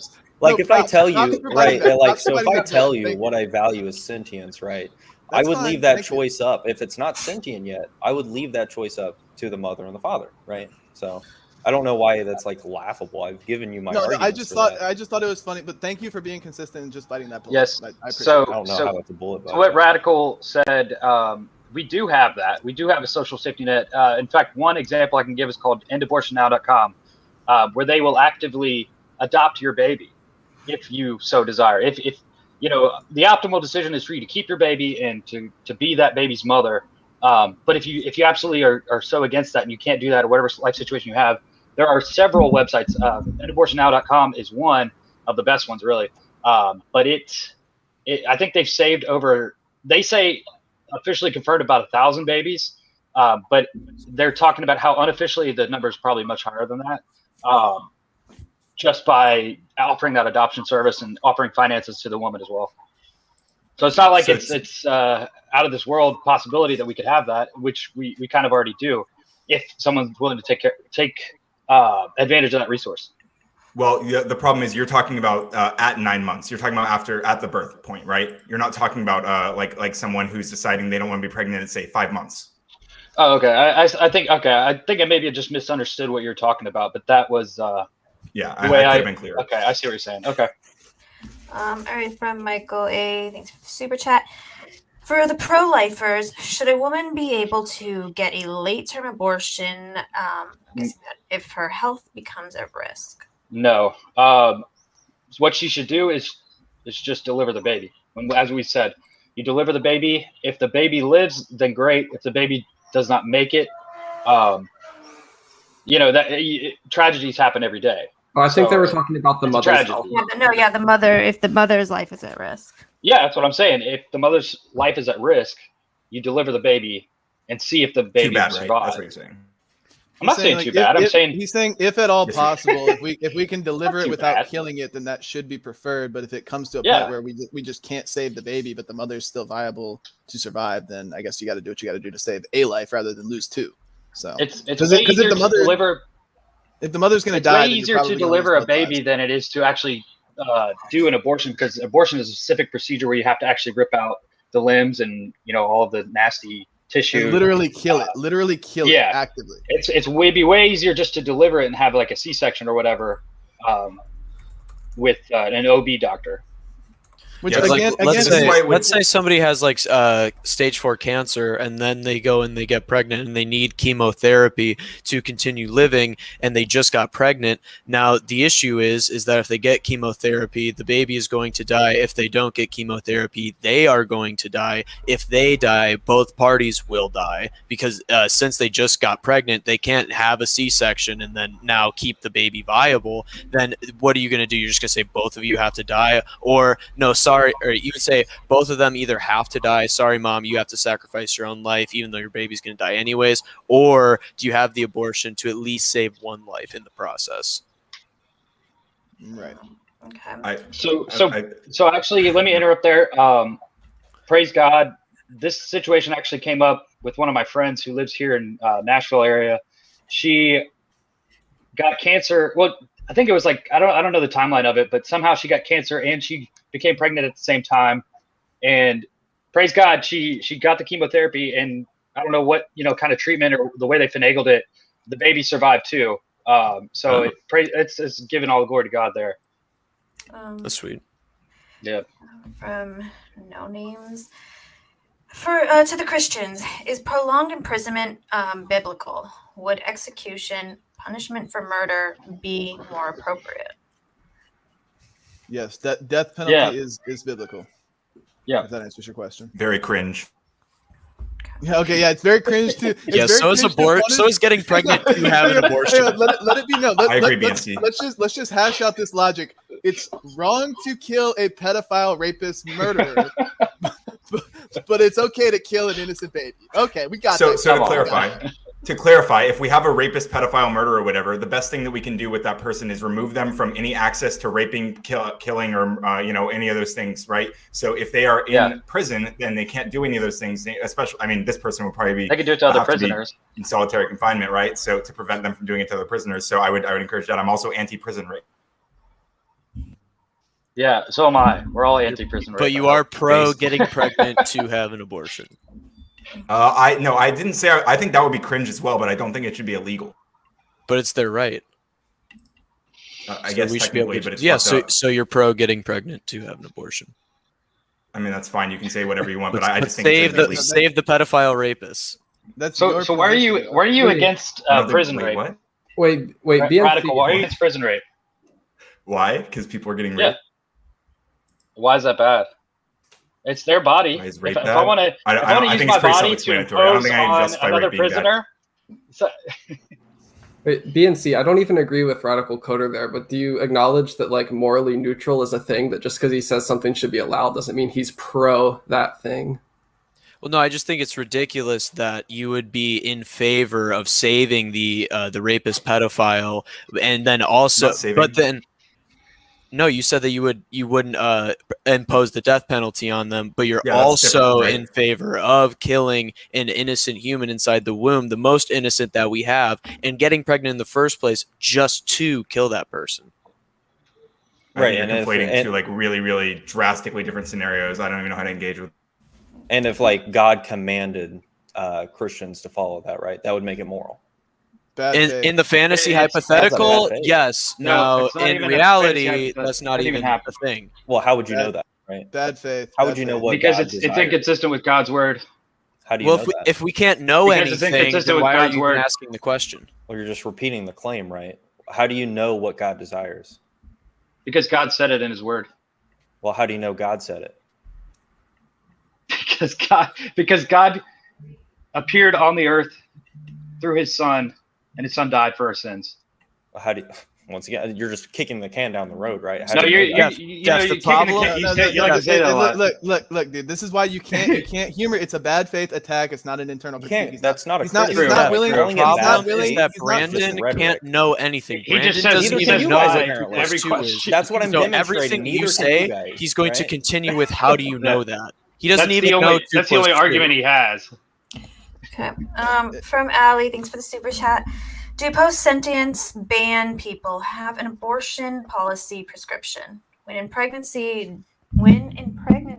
do they outlaw abortions, and do they criminalize those or no?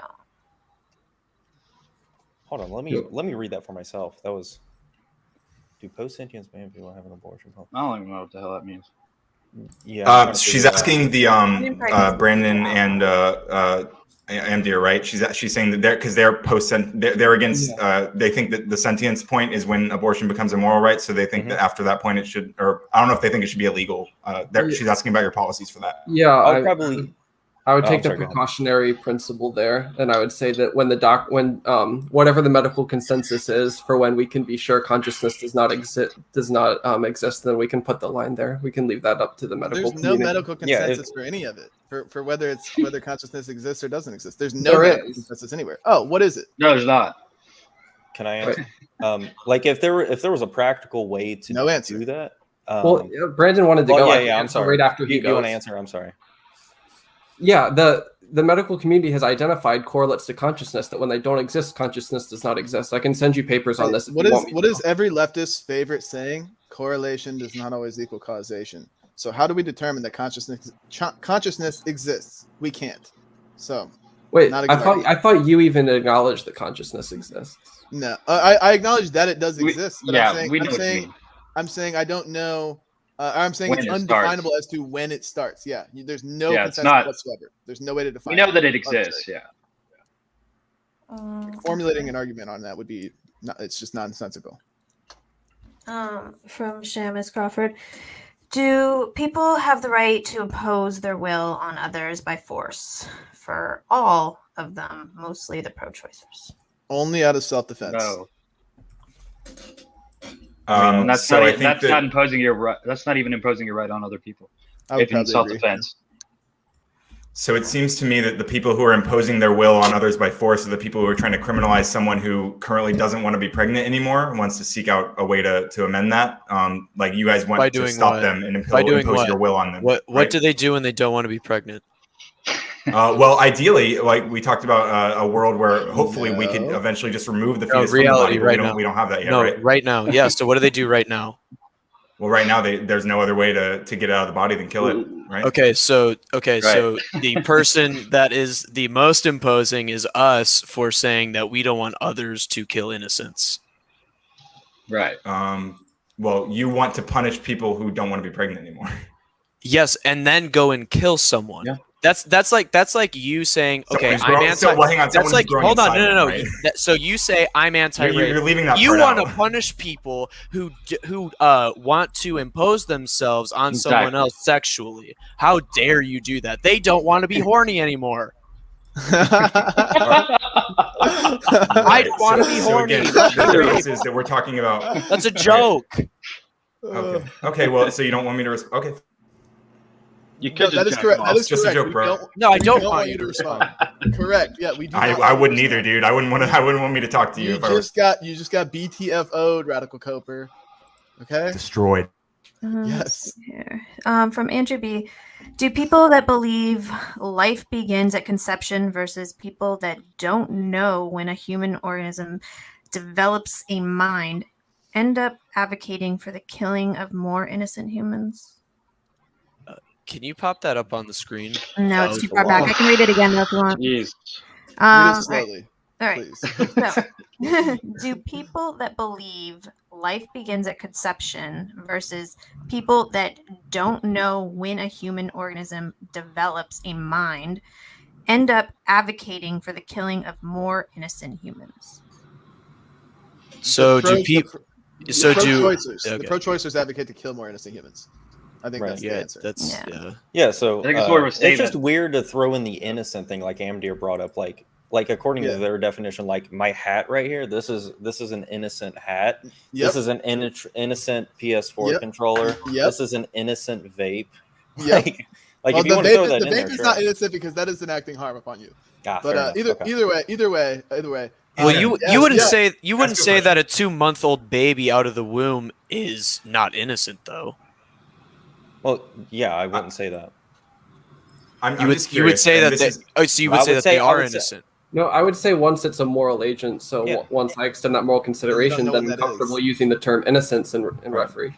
Okay, so let's just like try to find the ultimate reductio to innocence here. So is a 9-month-old fetus innocent? Yes. Is an 8-month-old fetus innocent? This is just gonna get back. Come to on, the- I told you, Hold I'm on, trying to find the hold ultimate reductio here. Let's do No, this. because this isn't a Okay, reduction. run away, What run you're away doing then, is you're run just away. you're just gonna go back to the Yeah. same thing. Do you know what Yeah. minute, hour, and day it developed the Okay, mind? so Yeah. instead of That's exactly instead what of we're doing. pinpointing the time frame, would you say so? Is somebody who has not developed sentience innocent? No, I would not ascribe that term. Just like I wouldn't ascribe it to a rock or a cup or anything else. But they're innocent at 9 months. Because I would say there's definitely a mind at Hey, nine. you see, that But doesn't you follow. said That doesn't not follow. until they're a moral agent. Yeah, I So would say that sentience they're- doesn't matter. So they actually are they are not an innocent person, You guys just even aren't at 9 months tracking, right? until they're a moral agent. But You I guys just- consider something a moral agent once it has sentience. That's the way that I'm using the word. I Can think, we maybe? I think we But can you steer said past that this. you said that a Let me ask 3-month-old a question. out of the womb is not a moral agent. no, but I said that. sentient. No, I said that is. Oh, okay. So would you, Either way. if for some I understand this is an absurd hypothetical. If for some reason we had a fetus who was not innocent for some reason, would you still be, or would you be like just as adamantly against abortion? It's an oxymoron. Yes, right. Well, you would be, right? Yeah. Because No, it's an not- oxymoron. The innocence is, I'm rejecting that okay, question. fine. It's The an innocence is the oxymoron. thing you care about. Is my Quickly, point. So Amdir, you understand, like in our court system, they use the term guilty and not guilty, right? It's a true dichotomy. You accept the true dichotomy of the court system. Yeah. Okay. Okay, so do you- think I know where do you're you- going with this. Okay, Is great. pretty Do you understand? Do you understand like what that true dichotomy is appealing to? It's appealing to the law of excluded middle, which is one of the 3 laws of logic. Do you understand that? Okay, sure. Okay, so when we're talking about a anything being innocent or guilty, doesn't matter. It's either it is innocent or not, and it's either guilty or it's not. There is no in between here. And if it's not guilty, but I think it's hang on. Innocent in the definition implies not guilty, meaning like it's literally not guilty of a crime. So if it's guilty, It's an then incomplete it's thought. guilty. If it's guilty, then it's guilty of something. But if it's not guilty, then by necessity, it is innocent. Do you understand? Applying the law of excluded middle. No, CEO of interrupting, by the way. And I just proved it. Go ahead. I don't think that. I think we're just using those terms differently because I already acknowledged that by your definition, then I would say yes, it's innocent, but you would also say a rock is innocent and all kinds of objects are innocent because they're not guilty. So by that definition, I agree with you. I just don't normally use the word that way. Oh, I'm sorry to hear that. Would you say that like a fetus is true, or do you think it's false? Just curious. In its existence? In its just existence? generally. Oh, in its existence, I would say that it is in a true form of existence. Yes. Okay. Yeah, I would say fetuses have a value of a truthy value. A truthy value. They're radical Cooper. Based. If only anyone knew what that meant. Okay. So, want me to explain it to you? No, please don't. So Zen, Please don't. Zen, are rocks bald or do they have hair? Like just using this law of excluded middle here. Well, that's not a true dichotomy. Like, so it's either they have hair or not. So in this case, either they have hair or not. I would just say that they don't have Okay. hair. No, So then you're saying Brandon. That's actually fine. That's a true dichotomy. They're bald. Yeah. So Brandon Mize, I agree. Brandon Mize is bald, meaning he doesn't have hair, even though we can visibly observe his beard on their head. Okay, so Brandon on the top of the thing. Okay. So Brandon Mize isn't bald. My scalp is bald. Not a true dichotomy. Okay, actually. For Brandon's scalp is bald, like he just said. Okay. He has hair. So I think So the can we relate issue this is to that abortion? there's like some nuance to all of this, and like when we say like somebody's bald, we mean on their head, and when we say something is innocent, we mean like like an individual person. We would never like talk about that in the way of like a rock. Yeah, that's what I was trying to say, like the entire time. Yeah, well, fortunately, a fetus inside the womb is an individual human being, so we can prescribe innocence to them. This is what we're arguing about, though. This is kind of presupposing the question that we're arguing. Okay. Well, it's kind of guilty of imposing its will to life on the person who's carrying it, right? Will to imposing its will to life. No, because that would be that burden would be on the father and mother. It's guilty of existing. If they didn't have sex, then it would not be alive. It's guilty of existing in an environment where it has no choice to leave, and it did not choose and to not be exist. there. And it's also in an environment that is literally designed to carry it. Fetuses are designed to carry children. Do you not know that? Fetuses. Coper? No. Fetuses are designed to carry. I know you meant wombs, but uteruses are designed to carry human beings. Yeah. They're designed to carry fetuses. Do you I agree understand with that. Coper? Okay, yes, I don't think I ever implied anything otherwise. But okay, great. So I don't know how you could even argue that there's some sort of violation going on when they're literally existing in a place that's designed to carry them. Well, from the reason I say that is from the perspective of the woman who doesn't want to grow something inside of them anymore, right? They would see this creature growing inside of them as something that's guilty of harming them, right? Who's and the arbiter of justified in guilt? that belief. Who's the arbiter of guilt and harm? I mean, that's a God, I guess, for you, but I mean, it depends. No, I'll adopt your world. I'll adopt your worldview. Who's the arbiter of harm? Yeah. What is harm? In what context? Your context. So just specifically in this case, the woman would probably be the woman who's deciding I don't want to be pregnant anymore and is still being pregnant that's harmful, I would say. Okay, so is the definition So of it's subjective. harm I would Yeah, ask, of course. is the definition of harm consistent or is it arbitrary? It depends on context. So I guess you can call it arbitrary. I would say it's contextual, not arbitrary. Is killing someone harmful? So it's arbitrary. Yeah, most of the time. Otherwise, in self-defense, it's still harmful, but it's still justified. Okay, but if it's Why not is in it- self-defense, is killing somebody harmful? Moving past that, we're going to get to the point where we talk about abortion, right? So I would deem it as a form of self-defense. Self-defense. Yeah, absolutely. Radical Gosh. Coper. Hey. Dude, pregnancy's Wow. fucking rough, man. I would Emphasis on the if radical. you You know what else Yeah, is dude, rough? Being pregnancy's killed. rough. I mean, sure. Yeah, I agree with that. Sometimes life's hard, man. Sometimes bad shit happens in the world. You grow up, man. Like, I we gotta know deal with life's it. hard Maybe and it's I'm taking me horny. for 9 Let me months. rape. What the fuck? No. Dude, it's applying your don't logic. rape anybody, dude. That's fucked up. Yeah, and don't kill anybody either. Therefore, don't do abortion. Yeah, unless they're like imposing themselves. Like, would you ever? So like the thing when you pull up this rape You're example, you're imposing acting on as if me there's. by looking Hang on. So when you pull up this rape shit, you're saying that like you're implying there's some situation where someone would at least view like, if I don't rape this person, then something bad is going to happen, right? No, I'm just pointing out how inconsistent you are when you're saying like Well, you're the a one fetus being inside the woman is harming them, and that since they have the thought that they do not want to have the fetus, but since a woman is attractive to me and I am horny, I cannot then go and rape her, but I can kill an innocent human. That's the It's kind of inconsistency. scary that you think these things are that analogous. I think that's They really are. concerning. They are. They are. You're You're imposing correct. yourself Yeah, on that's someone. really One weird. is sexually, the other is killing them. But Both are other than against Yeah, that- but in the one other case, than but that- hang on, in one case they're growing inside of you. In one case they're not. Yeah, but in both Yeah, cases, and you- It's a pretty big difference, man. In both Well- cases, the victim is an innocent human that That's a cannot defend huge himself. difference. Hey, Both hey, cases, something is growing inside of you.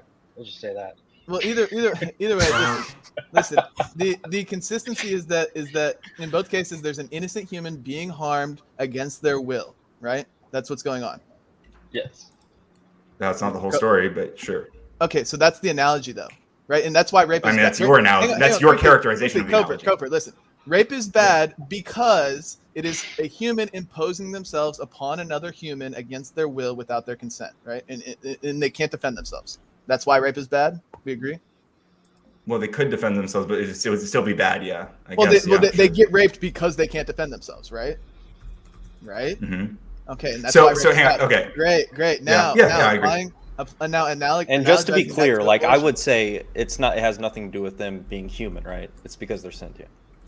I know that's not Radical's argument, but No, I agree with That that though. clear. Yeah, I guess. Yeah, But yeah, because either way, but then analogizing that with abortion, it's the same thing. But A But you human can't imposes analogize- themselves okay. upon another innocent human without their consent, and they cannot defend themselves. And if you're applying that logic to be bad for rape, then in order to be consistent, you would have to apply the same logic to be bad for abortion, or you would have to permit both. So, are you pro-rape? right. So the wrench in your analogy Okay, here is so that yeah, in it's one not- case it's- in one case the human is inside of another human, and in one case they want to be inside of the other human. That's a false like dichotomy or whatever you're trying to present here.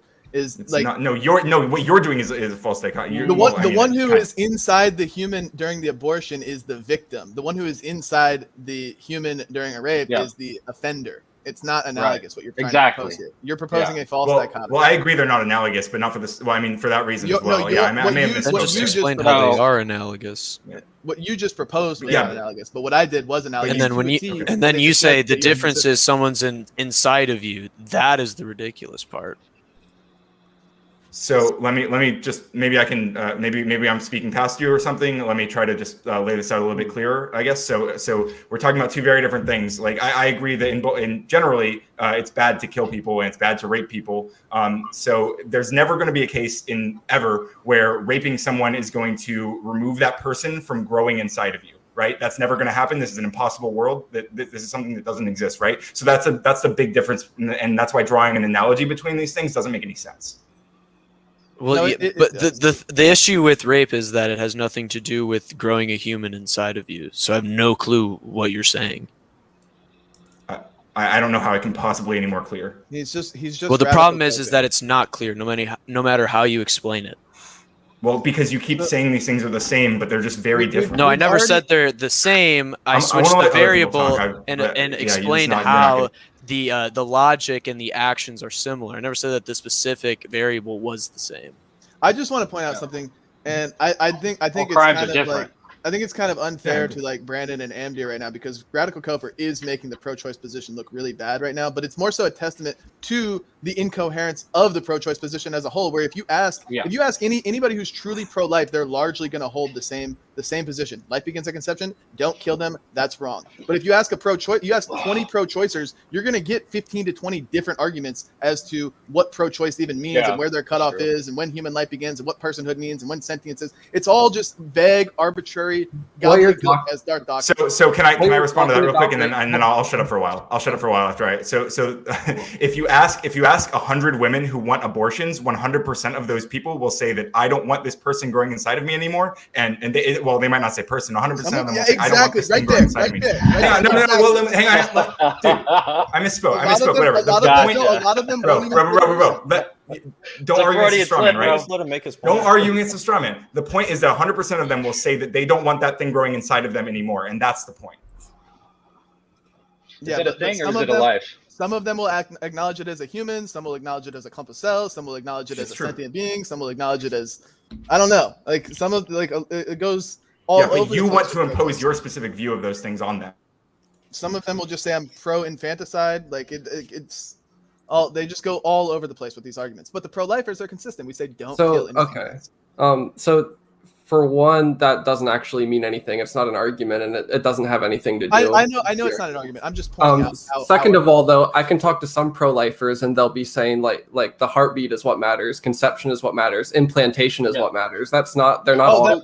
So that's an internal conflict. Yeah, that wouldn't be an internal conflict. It's similar to the religion debate. Then we can just say. Wait. Let me say something real quick.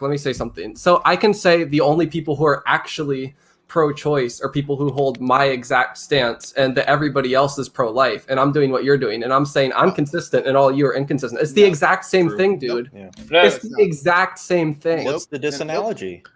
Oh, because you can't just say no. Pro-life entails that you are in favor of preserving the life at the moment that the life begins, which is at the moment of conception, which is the only non-arbitrary line you can draw. Pro-choice would entail that you are in favor of the choice to abort to some extent, excluding the mother's life being in danger, because that would still be pro-life advocating for the mother's life. How about this? I'm pro-sentience, and everybody else has all these different crazy ideas of what it could be. So since they all have different ideas, they're wrong and I'm right, because all people who are pro-sentience hold the same view. You can be whatever you want. Yeah, I mean that's what you're doing. It's not actually an argument. Regardless of what you call it, it's psychotic. I believe so. Wow. All right, so from Computer Carnage, thank you for the super chat. Yeah. Choice. Turtles are also sentient, but I bet you value them less than people. The word the left is looking for is sapience. If sapience happens after birth, would you be okay with post-birth abortions? So, no, the word I'm looking for is actually sentient. So, like, sapience has to do with different cognitive faculties. I don't know if it includes, like, self-awareness or something like that, but sentience doesn't necessarily entail that you will be self-aware. So no, like the word I'm looking for, it is sentience. Now I do value beings that are less sentient, less than humans generally, right? But so yeah, that's just kind of like a mischaracterization. Okay. I agree with Brandon here. So we got like maybe like 10 more minutes I can stay, and then we're gonna have to close this down. So sounds good. I think the Kai Clips debate is going on right now. We gotta. Oh shit! Is it? I think so. He said 9:30, I think. Yeah. Well, I don't know. I haven't seen any like Big Papa Fascist on the kill stream. America First. All right. No, it's on the kill stream. Should we try to? No, the issue is America First. Oh yeah. Okay. Let's see if we can stream it really quick. Fuck, I'm not gonna go too. All right, wait. It's on probably Odyssey. So it's probably too late to get into a God debate. Yeah. If we're starting on a new debate topic, I'm gonna take my 2 minutes. Yeah, go ahead. Yeah, no. It's far too late for that. Okay, so yeah, I think it was quite interesting. I think it's funny how BNC and Zen would refuse to stay on the conjoined twins example. They could not give a justification for their answer. They ran away from it. No, they didn't. They absolutely Let 'em go. did. And yeah, I didn't really hear a good argument in favor of how conception is a good metric to use over sentience. The reductios just that they would have to accept seem to be much worse than the ones that I would have to accept. That's all I have, but have a great day. If you ever want to talk about it again, hit me up. If you ever have an answer to the conjoined twins thing, let me know. I would be glad to talk about it.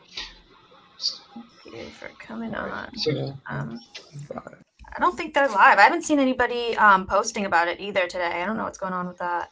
You know what? I think it's actually tomorrow. I think Kai might have missed. Yeah, you might have messed up. Just Jay said the Kai debate is tomorrow. Okay. Co-stream Monday through Friday. Because I was gonna say I thought I saw it scheduled for Monday, but then Kai was on here last night and he said. Yeah, he said it was today. So yeah. So that threw me off too. I was gonna ask him, but I forgot. All right. So who wants to go next? For 2 minutes. I'm interrupted. I'll go. I like going towards the end. Well, this was fun, very interesting. It kind of went how I expected. It just seemed like every criticism that was raised for us could have been raised for the other side. So I felt like their side had to bite way bigger bullets. Like if something is good because God commands it, right? Then if God were to command, I can think of anything crazy. I'll try to not make it too dark, but still a little dark, right? If God were to command that every man has to rape at least one woman in their lifetime, that would make it good. So that's sort of like my whole criticism, and like with the red herring thing, with verifying when sentience begins. I don't know. Well, I'll just say this. In general, I'm pro sentience. And once again, sentience to me means that I value what it's like to be something, and also the potential sentience of beings that have at one point reached sentience. So I usually debate pro-choicers when it comes to this sort of stuff. But Zen and BNC take a further view of pro-life because what they value is a unique genetic code, right? A human life. And now I don't necessarily value a human just for being a human. What I value is sentience. But it was fun, and I appreciate you having me on. Thank you for coming on. All right, so I guess. I'm sorry. Can I say one more thing? Sure. Def Gerban. If you do want to talk about God sometime, I'm probably not going to stream any longer. But if you do want to, I'd be more than happy to. We can have a good conversation. I would try to keep it as good faith as I could. I mean, but it's not exactly an easy. With any debate like abortion or the God debates, it's hard to keep that in tune. Yeah, I would agree. It's hard because when you're making your argument sound, sometimes the rhetoric comes off as bad faith. And I feel like in this debate, there was way more rhetoric than substance. And I can't stand that. I would rather just deal with the substance. But yeah, if you want to hit me up on Twitter, we can. The same thing was in BNC. Sure. I'm always free. Yeah, dude, we got three middies in the. Well, you're not a midi. You're from what's it called? What's that other school? Madison. Hey, chill out, guys. Chill out. Oh my god. I knew he went like that. All right, guys. Look, guys. We're on the right. We're on the far right. We've got some. What's wrong with saying Brandon went to Madison, Wisconsin? It's a great college. Yeah, he's from Madison, Wisconsin. Sure, yeah. I dropped out. Yeah. Go Red Knights. Let's go. Yeah. No, I'm kidding. Go Knights. University of Central Florida here. I don't know if you guys just want to address this really quick. Disavow euthanasia. No, thank you. I mean, my closing statement. You guys heard it, so yeah. Okay. Well, I'll say like this debate did go a lot like some of the pro-choice, pro-life arguments that you've seen with me in the past, at least, where it like what we point out as the pro-life on the pro-life side is that every single argument that the pro-choicers make falls flat and arbitrary. And as much as Brandon says he could propose the same critique to the pro-life side. Well, that's simply not the case, because we appeal to science, we appeal to objectivity, and we appeal to that which is absolute, and we appeal to an objective standard of morality. And nothing could be true, absolute, or objective without a regulator of that, which is God. And to deny that is to deny any sort of intelligibility or coherence in your worldview. And that was shown when these guys couldn't even accept that 2 + 2 = 4. He couldn't know that he doesn't know anything. And they ultimately admitted multiple times throughout the debate that they couldn't determine when sentience begins. They couldn't determine what sentience is. They couldn't determine how they would draw a line legally with that. And we kept getting accused of red herrings. But ultimately, I think the whole Siamese twin argument that Amdir was making was a red herring, and the whole global ultimate skeptic, the argument that Brandon was making, was a red herring, to avoid actually defending their own position, which is what the pro-choicers go to almost without fail every single time. And with that being said, being pro-choice is beta. Don't kill babies, guys. Okay. wow. And I guess Coder, you're gonna go next. Yeah, sure. So I'll just reiterate, it's pretty simple. I honestly think that we get so in the weeds and we create like so many crazy hypotheticals and whatever, and we create like all these scenarios. I really think it's so simple. We have a person who is pregnant and they say, hey, this sucks. I don't want to be pregnant anymore. And it's a very difficult decision. We should not take this lightly. I know I came out pretty hot here. But honestly, I do think this is like something that is very serious topic, and it is a difficult decision. It's traumatizing for a lot of people, and especially it's a lot more traumatizing when we have people like Zen Shapiro saying they should be thrown in prison. It's a very difficult situation. But at the end of the day, this person is not willing to sacrifice their body to continue the growth of this child inside of them. And I think they have the right to do that. Just to clarify this whole abortion and rape thing one more time, since I don't think they seem to really understand what I was saying. Abortion is not like rape. It is like rape in one sense, in that, yes, someone is enacting their will on someone else. That's true. But in one case, that acting their will is in one case, that is justified by the fact that the person they're enacting their will on is literally growing inside of them. Okay, that's the difference. And and if you equate these two without considering that difference, then I just have to say you're being dishonest. Yeah, I'll leave it at that. Okay, thank you. And then Jeff, if you have anything. Sure. Yeah. So according to the Bible, we were all created in God's image. That's Genesis 1:27, and the Hebrew for that is Tselem, Tselem, and it basically means to be in the resemblance of God's image. And initially, when man was created, he had no sin, and then of course the fall of Eden, and in the Garden of Eden. Sorry. With that to say, we are all under God's authority ultimately, and those who do not believe that cannot have any standard of objective morality, and therefore cannot justify their position on killing a baby. If you believe that our ancestors were the just highly evolved bacteria and not really not in the image of God, then the abortion debate really falls apart. Sorry, I was not really prepared to make an ending statement. I should have made it a lot simpler. But at the end of the day, God is king. He rules over everything. He says that killing is bad, abortion is killing, and so therefore we shall not commit abortions. Cool. Thank you. Thank you everybody for coming on. We might be off for a couple days. I'm not sure. I'm going out of town, but I'll bring my stuff with if we need to end up doing something. Wednesday night we will be doing our state. We're gonna make that like a weekly thing. So we'll do the stage debates. They went really good last week. We picked up like 100 new members in the Discord. I do think you should try to limit like the amount of people on there, because when I went on there, it was like 8 people talking at one time. Well, yeah, like the debates were one-on-one, and then it just kind of like after those were over, we just kind of started having people. I say don't be afraid to just boot people out. I know. Todd, we need to do the 9/11 one. Yeah, maybe we can do that on Wednesday. I will get with you in Discord. I'm off on Wednesday, so we can do it. Yeah, all right. So we can have that then on Wednesday. And I'll be posting the schedule up, but other than that, I think we are good. And yeah, so we'll see you guys next week sometime.